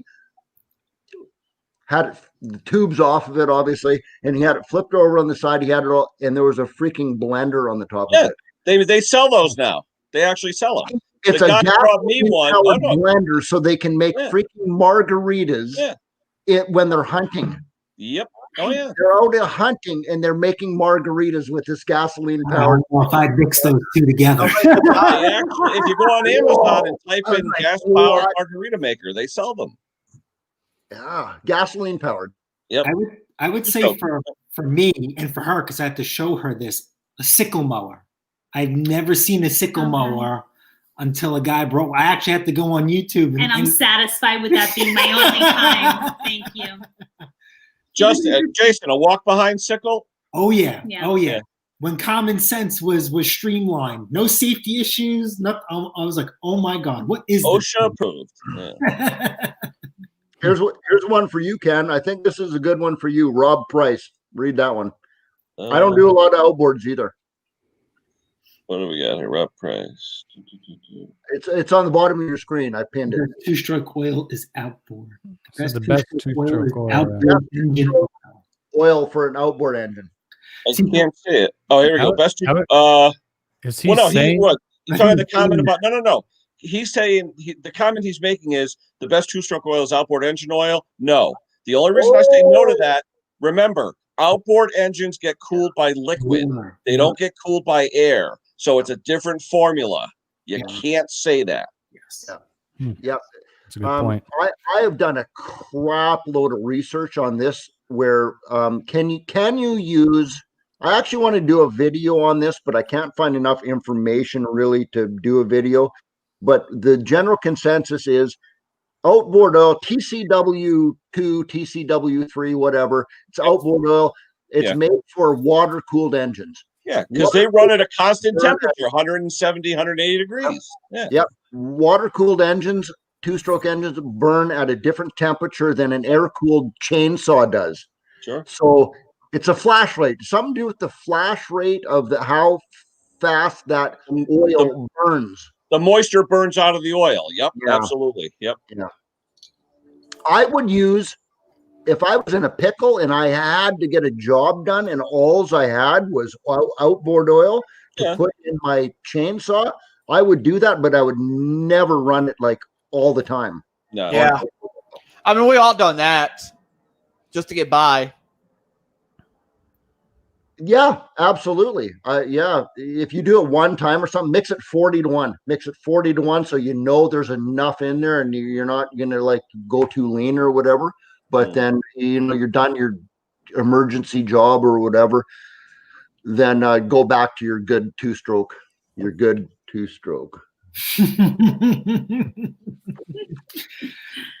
So for two-stroke oil. Hey, there's Bob, double white 6. I actually use Husqvarna. I get it at Lowe's, and they sell synthetic, so that's what I use. I don't. I have no rhyme or reason to. I just think a synthetic oil is better. Hey, Steve, real quick, you should throw the link up for Bob. See if he wants to jump. Double wide 6. We got to get Bob up here. Bob's here? Yeah. He's asking for the link. Throw it up. Thank you, Phil. See, that's why I want you to be a moderator on my next one, so you can do this kind of stuff. Thank you, Phil. Thank you, Phil. There you go. Bob, double wide 6. If you guys don't know who double wide 6 is, that's his YouTube channel. Mm-hmm. Very informative, very good videos. And he's almost at 100. He is super close to 100,000 subscribers. Mm-hmm. And I feel like everybody here should go and subscribe so we can get him to 100,000. That would be amazing. Bob's really good. Bob and I both did a little team up with Terrell. Terrell Fixes All. We did a little thing with Bob, double wide 6, and me, and that was fun. Oh, sorry there, bud. There you go. Hey, double wide guys. 6. There he is. What's happening? How you doing? Nothing. I don't know. It's raining here. Yeah, it's raining here too. That's why I had to leave. My daughter's basement is flooding downstairs right now. Oh, jeez. Yeah, did you see? I handed them the shop vac just now. Did you see Christina? Did you see what when I left there? No. I had to go downstairs and so I handed them the shop vac and I said, "Here's the shop vac. See you later. Good luck." Hey, hopefully it's all weather carpeting down there, Steve. I'll be back in an hour. I'm busy. What's going on today, Bob? Happy New Year, brother. You got it. I'm hoping for a better year. I had this guy that dropped off this trench master. You ever work on one of those things? It's I don't know if it's for making garden beds or like say you put in like an underground dog fence. He's a landscaper. He dropped this off like 4 or 5 months ago, and it didn't even have compression. Both belts were broken. None of the tires had air in them. So I had like all these problems. So he's like, we talked about it. He was like, yeah, I don't want to fix it. Let me know what I owe you for looking at it. And he never came back and picked it up. And I got a little slow this week, and this thing's been sitting in my way. So I finally got the thing running. So I was working on that. And the other thing I did is I'm working on I'm like redoing a wheelbarrow. I don't really know why. I'm just kind of like bored, keeping busy. Power it, Bob. Put an engine on it, Bob. Yeah. That's what I have my kid for. He's probably using that. Phil would Was know. it a ditch witch? It was probably running. He was probably running sprinkler line or digging trenches for the sprinkler line. So I see It him all goes the time. about 4 foot or 4 inches, Phil. But it worked pretty good. I did a bed, like a circular bed around a small tree to try it out, and worked pretty well. I Is it think a blade system, Bob? What's the system look like? It's a vertical blade, and it's almost like stepped, and there are carbide tips on the blades that are replaceable, like you would see on a lathe. Oh, So, and he did say he had extra carbide pieces and blades back at his shop. So, because it needs a bearing too. It needs a lot of work. But what brand is that, Bob? Do you have a brand? Yeah. I can't think of what it's called offhand. no matter what, those are not cheap machines. Those would go for very, very good money down here. Well over $1,000. Yeah, I think they're about 1,500 new or so, or 2,000. Over here, this one had a Briggs and Stratton horizontal, and I think the new ones, when I looked them up, they have Honda engines on them now. There's a guy that's named A to Z Rentals and Sales. We got an A to Z here in Spokane, Washington. Yeah, we have them in Connecticut too. Yeah. He said it's an easy trench bed scraper. Was that what it was, Bob? No. There's 2 different kinds. There's a trencher that basically, you guys would like this. Maybe if you guys see it, it's like a big chainsaw blade. And maybe you know what I'm talking about. Yeah, it's like a ditch witch. Like a ditch witch. It wasn't like that. Yeah, is it kind of with a round blade, Bob? Did it have a round blade? Yeah, it kind of looked like a mower blade, but it was like staggered on the end, like the pyramids almost, where you attach those. Redefined. About that too. I'll look it up quick. Yeah, guys, I gotta get off of here. It's 30 degrees in my shop right now. I gotta get in. Crank the heater. I don't got a heater. This is Texas. Go buy a propane heater. Anyway, guys, Happy New Year, man. Bye, All right, Brandon. Take care. Hey, Brandon. Thanks for coming in. Hey, Bob. Just in case because I know you just came in. Just in case you're wondering, Pate's Performance. He's from New York. Like that, Bob? Specifically Long Island. No. I know you can't tell he's got an accent because he doesn't think he's got an accent, but he's from Long Island. No, I can't do it. I'm stupid. No, it's okay. It's okay. All in good fun. All in good fun. Believe me. Yeah. All right. We got any more questions in here, Phil? Anybody else paying attention to the comments? I am, but I haven't seen, there's not a lot of questions coming up. What's this? Check this one out. Brandon. Oh, a different Brandon. Anyone make your own lawn stripper?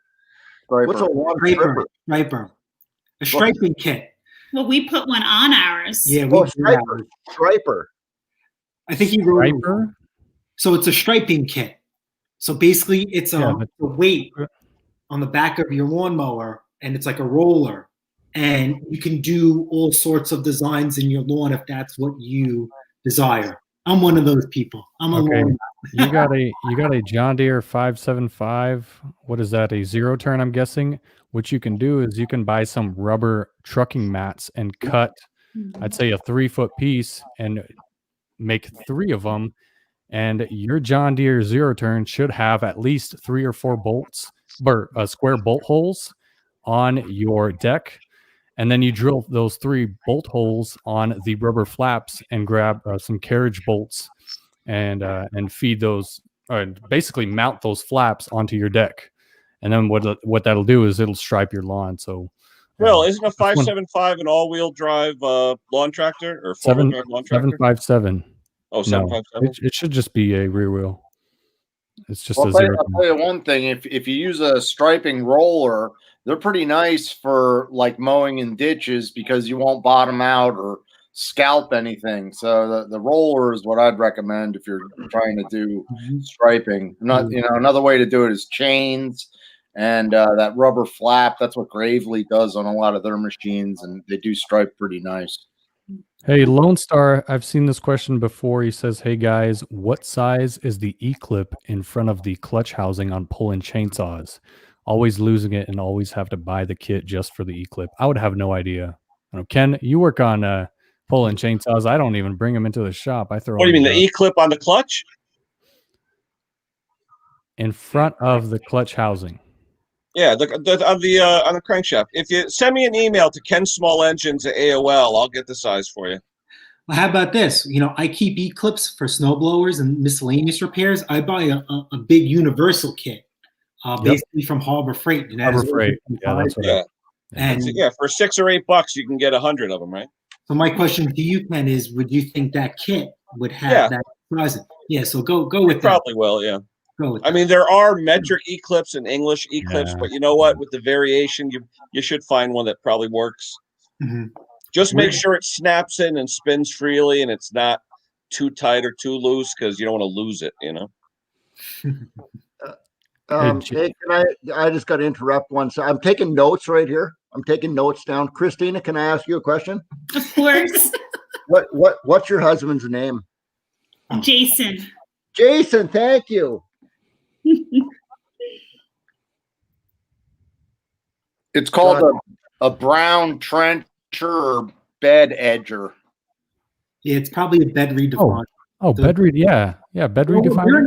The bed redefiner scoops. Yeah, I've seen those. I have a bed redefiner attachment for my steel combi, KM131R, but it's got this fat, weird blade on the end, and it's the whole attachment itself was like, I think $199 or $249 or something, but it's a ridiculous price. But some clients need their beds redefined, and they always ask me for them. So sometimes you can.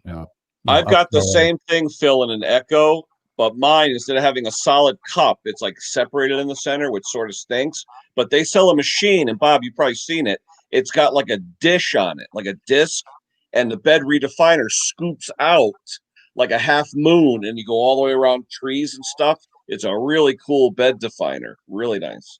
Okay. You're not talking about those discs on the Echoes, are you? No. This is a whole machine. Oh, okay. It's a whole machine, and the disc is about 16-inch diameter, and it scoops out a foot deep half moon trench, so you can go around your trees, you can go around sidewalks, and it's a perfect trench for the mulch to fit into. So you have that little berm. It's really nice. Mm-hmm. Better than the I'm gonna interrupt one more time. Jamie O'Hara, see it on the bottom. He says, I cannot find Phil's site. Can you help me? Thank you. And guess what? Sandy Rose already answered it. Jamie, I think it's Small Engine Nation, and she's absolutely correct. Yeah, I threw it up there, but you can't throw up links. Yeah. So I kind of did YouTube space. Hey, Phil, next time, because we're getting so many questions with this, I think you should actually change your name from Phil to Small Engine Nation. Like on the bottom, you know what I mean? Because people want to go, Phil, it's a good call. People want to know what your channel name is. They want to go subscribe to you, bud. Yeah, I think that's a good idea, Steve, and I think I'll do it right now. Yeah, bingo. Perfect. So here's another good question. This would be for probably Phil, Ken, and all. I have a Strike Master ice auger, and the primer isn't working. Any ideas onto where to start diagnosing. Make sure that the primer is connected to your carburetor. Make sure that the primer line doesn't have any holes. Make sure that the primer bulb doesn't have any holes.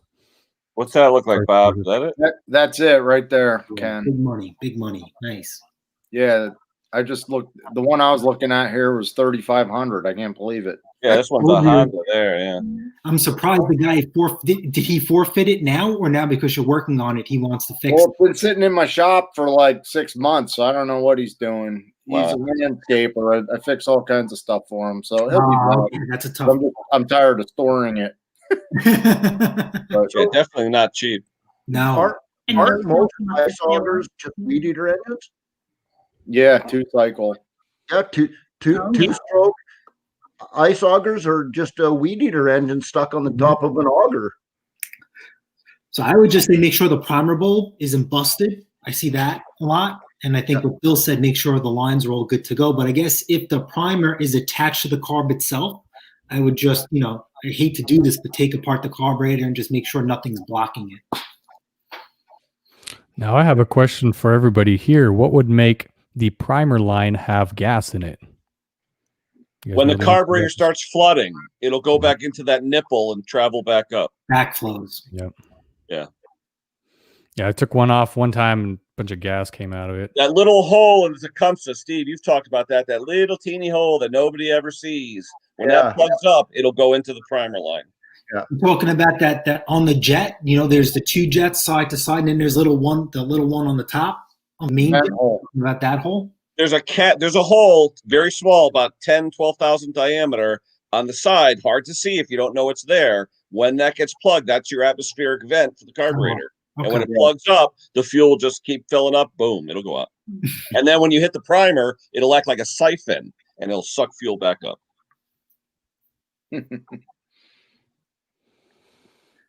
Oh, Waikalulu. I hope I said that right. He says, I have an FS 120 that runs like arson for about 45 minutes. Then it runs out of power and is hard to restart. Been to the shop 4 times. They can't figure out what's wrong with it. You're taking it to the wrong shop. You took the words right out of my mouth right there. Unless it's the only shop around you. Yeah. So you could start with, as soon as it dies, I would start with the basics, make sure the coil's not cutting out, and then move on from there. Crack the gas cap. Yep, make sure it's not venting. Yep. I find a lot of the stuff with 2-strokes that I come across it's just pure lack of maintenance. People really forget, the fuel lines are hard and they break apart, or they're so hard and they just fall off and they're not getting gas, Start with very much of the basics. Even a spark plug going bad. I've seen that too. Just had one this week. With a bad spark plug? I hardly ever run into bad spark plugs. Hardly ever. Torch plugs. I hate them. Oh, don't talk about torch plugs. It was the middle of the storm. I couldn't vlog it, but it was a champion plug in replacement of a torch. And I put a torch one in there to get him going. It was a champion that I got. RC12YC? Yep. Wow. And I put a torch from another machine onto it just to get the guy going. I never get some NGKs. Couldn't believe it. Yeah, I think I'm going to switch to NGKs after this. I run Oregon plugs. I like their numerical system. It's all organized. Well, I'm an organized kind of guy. Well, Oregon, do they make their own plugs, or they just rebranded something? I'm guessing they're probably rebranded. I have never looked into that. Okay. NGKs, yeah, NGKs. I've ordered NGKs before. They're just so expensive unless you buy them in bulk. Mm-hmm. So. But you're gonna charge a customer $5 for a plug that you spend $3 for. So easy. If that. I think shops around here are selling for $3 a pop. So yeah, tough. I'm just wondering how much they're getting their plugs for. So I'm not sure. Well, in bulk, I can get NGKs for $1.50. I buy 24 at a time. You got to let me know, because that's good to me, because I tried buying in bulk and I cannot get spark plugs for less than $2 a champ plug. Just your typical RJ19. I can never get less than $2. And I've tried. Where are you ordering from? And bullying them, can't get them for less than $2. Yeah. Where are you ordering? I'll go Amazon or wherever. But I'm just saying, I have a friend of mine who's a Stens dealer, so he gets the jobber discount. So it's crazy. It's like 20 cents on the dollar, Yeah. So I get most of my parts through eBay, and I have great success bullying sellers buying in bulk. I just can't get a good deal on spark plugs. Yeah. I just can't. I did one of your deals the other day, Jason, with the Briggs, what is it, the 491588 filters that you buy like 100 at a time. Yeah. 100 at a time at $1 a piece? Yeah, actually 89 cents. Yeah. Even better. And then I buy lawnmower blades in bulk for about $8. I found an eBay seller. That was a good deal until it ran out. I bought every blade he had. Jason, while you're on, and people may want to know this too, I'm doing one of your, what do you call it, blade restorations? Now, wait. Where do you get the 99-cent paint? I'm looking for this stuff. Where do you get it? Okay, so you can get it at Home Depot, and Lowe's sells their version too. It's 99 cents. Home Depot calls it Quick Color. Lowe's, it's like something with an eagle on there. It's a tan can. Yeah. Now, what Ken was talking about. All right, so just buy a case of it from Home Depot, Ken, and call it a day. Yes. So by nature, right? I fix and I resell machines. Obviously, when you fix and flip, you have to do repairs, do outside repairs. Sometimes your cells, your flips sit. It just happens. And I have lost a couple of sales because I advertised the mower being serviced, and they do their, what do I call it? Like their show car 69 matching Yanko Camaro inspection. And then they see the blade has rust on it. And then they say, oh, I thought you reconditioned the blade. And I say, yes. Once you use it, it'll go away. So this year, I decided to do something I've never done before, is I call it that I recondition the blade. And you have to take the blade off the lawnmower to sharpen it. So what I do is I take a wire wheel on my angle grinder electric. I clean off all the grass, everything. And then as I'm servicing the machine, this 99-cent Quick Color paint, I throw it up, I throw paint on it. And by the time I'm done changing the oil, the paint's already dry, and I put it back on the machine, and it's good to go. A lot of people, when they do their inspection now, they think that it's a brand new blade, and they have to remind them that, no, it's been reconditioned. Jason, I wish I had one of your ads to show, because every one of your ads shows the hand model hand of the blade with the fresh paint job on it. Yes. And if I have a new blade, it's on there too. And I was able to increase my lawnmower price per sale by $5. So 99 cents worth of paint, and that paint can do God knows how many blades. And it's been very good. I suggest doing it. Everybody could copy it. It doesn't matter. But that's definitely worth it, in my opinion. Definitely worth it. That paint you're talking about is very good stuff. I know. Okay. At Home Depot, I think it's made by Rust-Oleum. Okay, good. Well, I've had subscribers tell me, be careful with the paint, because they said over time it turns powdery gray. But before that, I was always painting handlebars on lawnmowers too, because that's the first thing a person sees. Quick question though, Jason, since you do that too, and because I have to do it on something I'm working on. Do you take a heat gun and heat up the metal first? No. Okay. No. You know me, I'm working outside. Yeah. In lawnmower season, it's 80, 100 degrees out here. So I'm like, I've just heard though, if you do heat it though, and Bob, you can probably support it too, it'll flash quicker and sometimes get a better finish, It's 99 Quick Color paint, flat black. I mean, Ken, I just to back up what he was saying about how quick it is, I actually use it. Some of even the urns that you use to put on the steps going down the front of the house. Yep. Yeah. They will charge at Home Depot, the ones that we have to put the potted trees and the plants, that some of the landscapers will charge upwards of $100 to $200 an urn for. I go and I'll buy the ones that are $30 that are colors that are hideous. And I get them and spray them, and they look like the $200 ones. People ask me all the time, they say, I have 6 going down my stairs. And people will say, oh my God, would you spend $1,000 on pots for your steps? And it's that quick spray. And I have that out. So I have some that are lasted almost 7 years now with that quick spray, and it hasn't faded through all the different seasons and weather.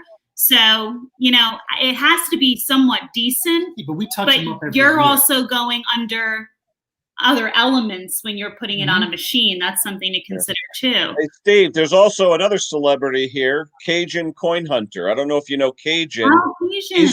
He's a Briggs dealer from down New Orleans way, down that way. And I don't know if you want to throw a link out for him. Cajun's a pretty knowledgeable fella. Okay, got it. All right, so Eagle And Ken, Eye. I just want you to know, before I forget, just so you be proud of me, because this took a lot out of me to do. There's a video, if he decides to post it, about my tree extravaganza. And I went to Home Depot and I did some videoing and I included a clip for you. I know you had me looking for the Toro single stage commercial blowers. Oh, yeah, let's see. Yeah. Now, Steve, Bob, Phil, I bleed orange. My machine is an Arians. It's all I'll ever touch. But because I love Penny, I looked for the Toro. Most of our Home Depots aren't carrying it. You know who you'd have to special order it here on the island, but you know who you can actually go and touch and feel? Ace Hardware. Yeah. Ace sells a lot. Steel, too. Yeah. It's Ace okay. Hardware. I'm not Ace overly Hardware impressed. sucks, eh, Phil? I love Ace Hardware. Yeah.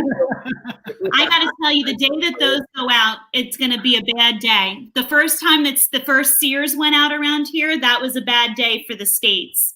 If Ace ever goes out, we're in trouble. Yeah. And there's Ace is always open. They're always open on New Year's Day too. So. yeah. But Yeah. Phil, there's talks of Ace going under, which is scary. There's talks of that. So Because they're all individually owned. They're all Yeah. individually owned. Unfortunately, There's an Ace by us. It's a superstore. It's about 7,000 square feet. yeah, And it is amazing. yeah. It looks like Cajun's in the basement, Steve. Yeah, you know what though? It's kind of silly for me to bring him up because I have to end this. Oh, Oh, I really? Oh, should I not end be this? that late where you are. You're 9 minutes away. Listen, 9 minutes. 9 minutes. 2 9 minutes. You've been on for 151. 9 minutes. Come 9 on, you minutes. can do it. There you go, Cajun. Yay. What's up, guys? Happy doing? New Year, everybody. How y'all are today? Happy New Year. Well, Happy New Year, buddy. Johnny Best over here, my Briggs dealer partner right there. He's over eating with us there. And Ken's almost right. I'm in South Louisiana, but I'm clean across the state from New Orleans. I'm in the southwest part. You're in a little bit drier area, right? Yeah, I'm above sea level a little more. Yellow White, how you doing, brother? Pate, Christina, well, both of y'all, how y'all? Small Engine, how you doing, Phil? good. See, people see his name and they think he's a coin guy, which he is, and he has his coin auctions, which are really cool. Yep. But when it comes to engines, this guy's the man. That's what people tell me. I've Aw. been doing that as long as coins. So if I knew half about coins as I do about small engines, yeah, I'd be another Professor Ken PV. I was actually subscribed to Boo's way a long time ago. When then he changed his. Your name was your own name, and then you changed it to Cajun. No. Two different channels. Oh, that's what's going on there. Yeah, and I've been backstage for about 45 minutes. Oh, No, but your YouTube channel right now is Cajun. Yeah, but I was on a Boo Luquette. Boo Luquette. I've been talking in chat to everybody as Boo Luquette, my lawnmower channel. But nobody knows me as Boo hardly, I guess. no, I just know he's Cajun. Oh, okay. got a Well, I should have train. came on as Cajun in the chat then. Yeah, William I don't know, he sends me messages all the time. Hey, Phil's on Small Engine Nation. I say, whose channel is it on? Craig Durbin's channel? I know Craig Durbin. You know, everybody knows Craig Durbin and Stacy and that bunch in Texas. You know, so I didn't know Small Engine Nation as Phil for some reason. Now that we talk about it, sorry, Steven, I know I want to say one thing real quick. Everyone was like commenting on my name when I came out with it. When I started the Small Engine Nation channel, I didn't know about Small Engine Nation, hashtag Small Engine. I didn't know any of that. So I just wanted to clarify with everybody that none of that was known by me when I created that name. And now it just caught on, and now my channel grew to a substantial amount. And I was debating if I should change my name or not. So now I'm on this kind of confusing moment of my YouTube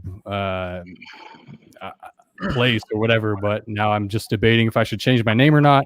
And I also wanted to get all of your guys' opinions if I should change my name, just because it's kind of controversial with the group. Change it again, man. You change it from Aces and now Small Engine Nation. Don't change it again.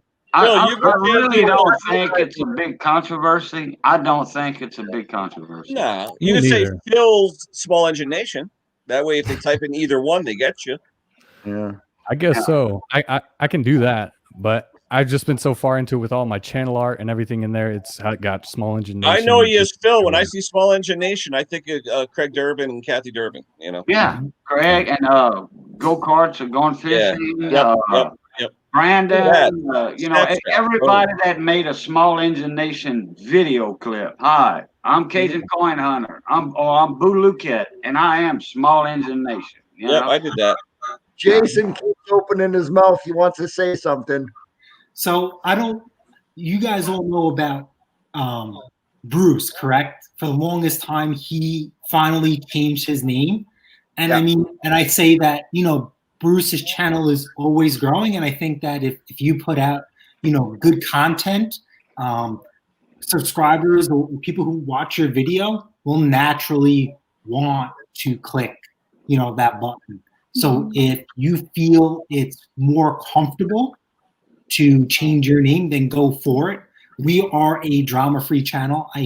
We say it all the time. Like, we're firm believers on you have positivity.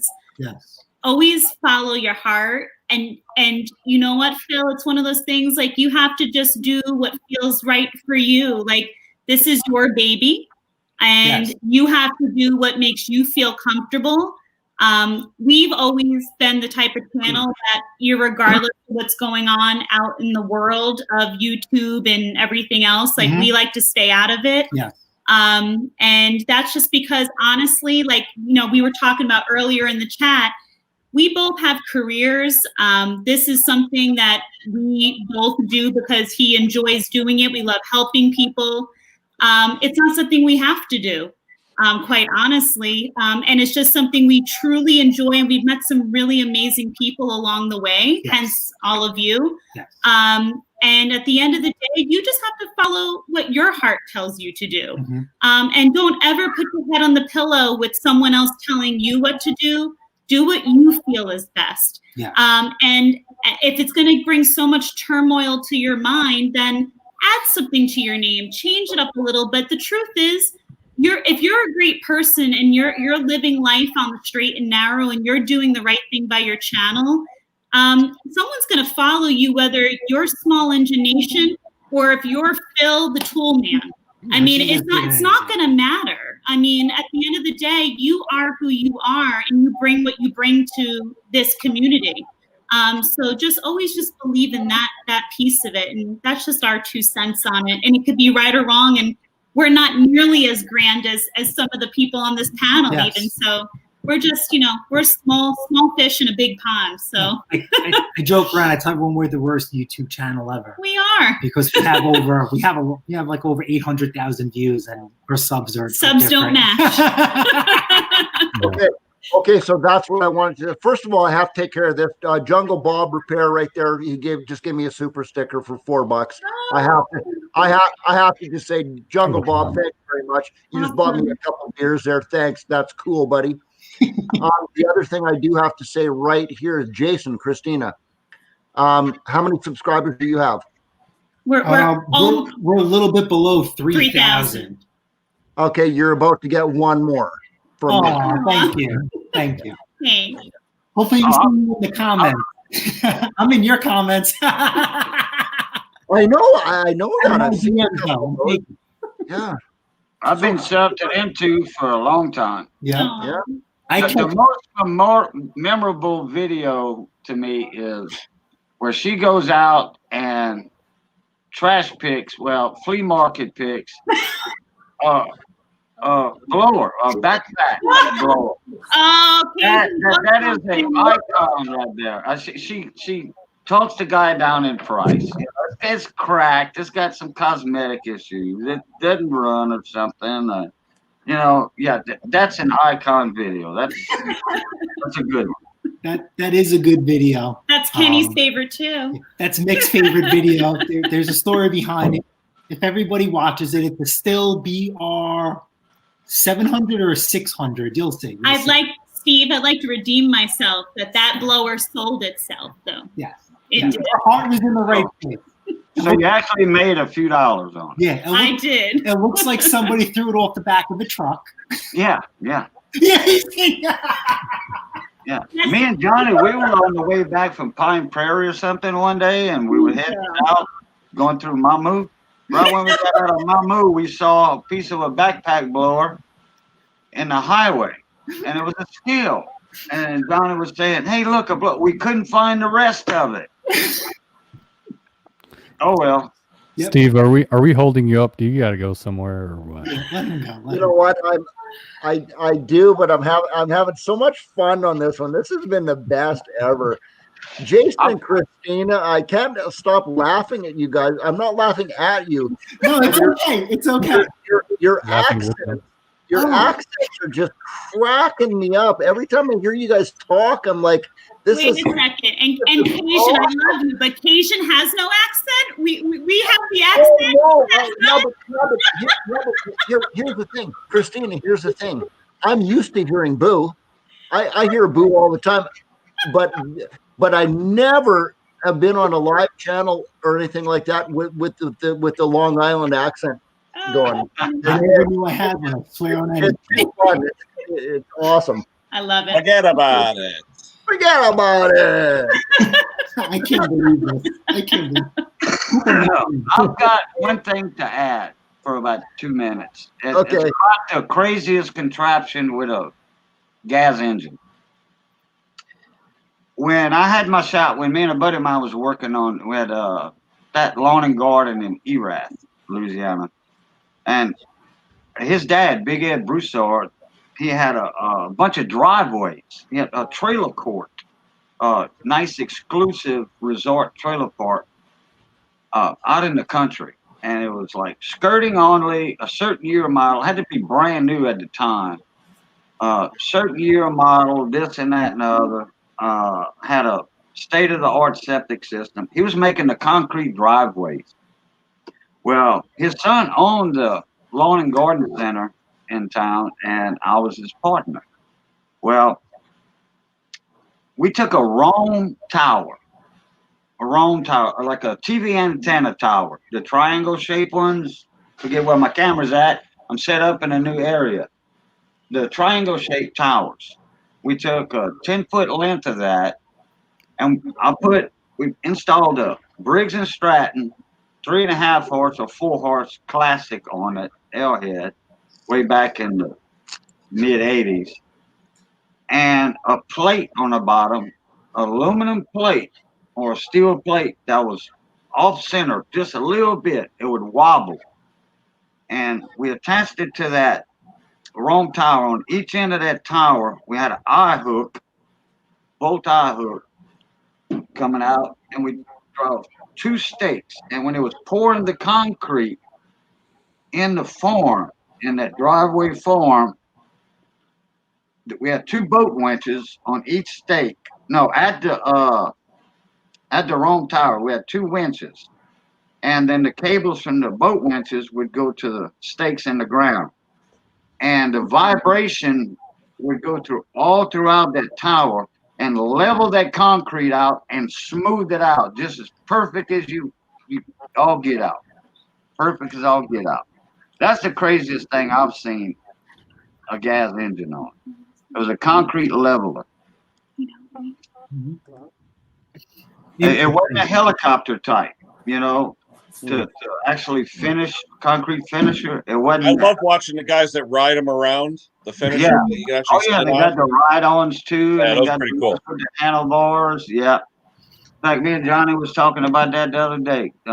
He saw somebody on a ride-on helicopter, concrete finisher. Now, double wide, are you still using every now and then that trick I told you about with the throttle cable, with the steel wire? No, not really. Usually I'll just replace the cables. Okay, because I've used that system. It works great if you get the right size inner solid wire. Works great. As long as you got a Z bender, or as Bruce calls it, a Z bender. Maybe that's a Canadian thing. Talk about accent. Yeah, accent, I right? think I heard an accent. It's Z. No, it's a Z.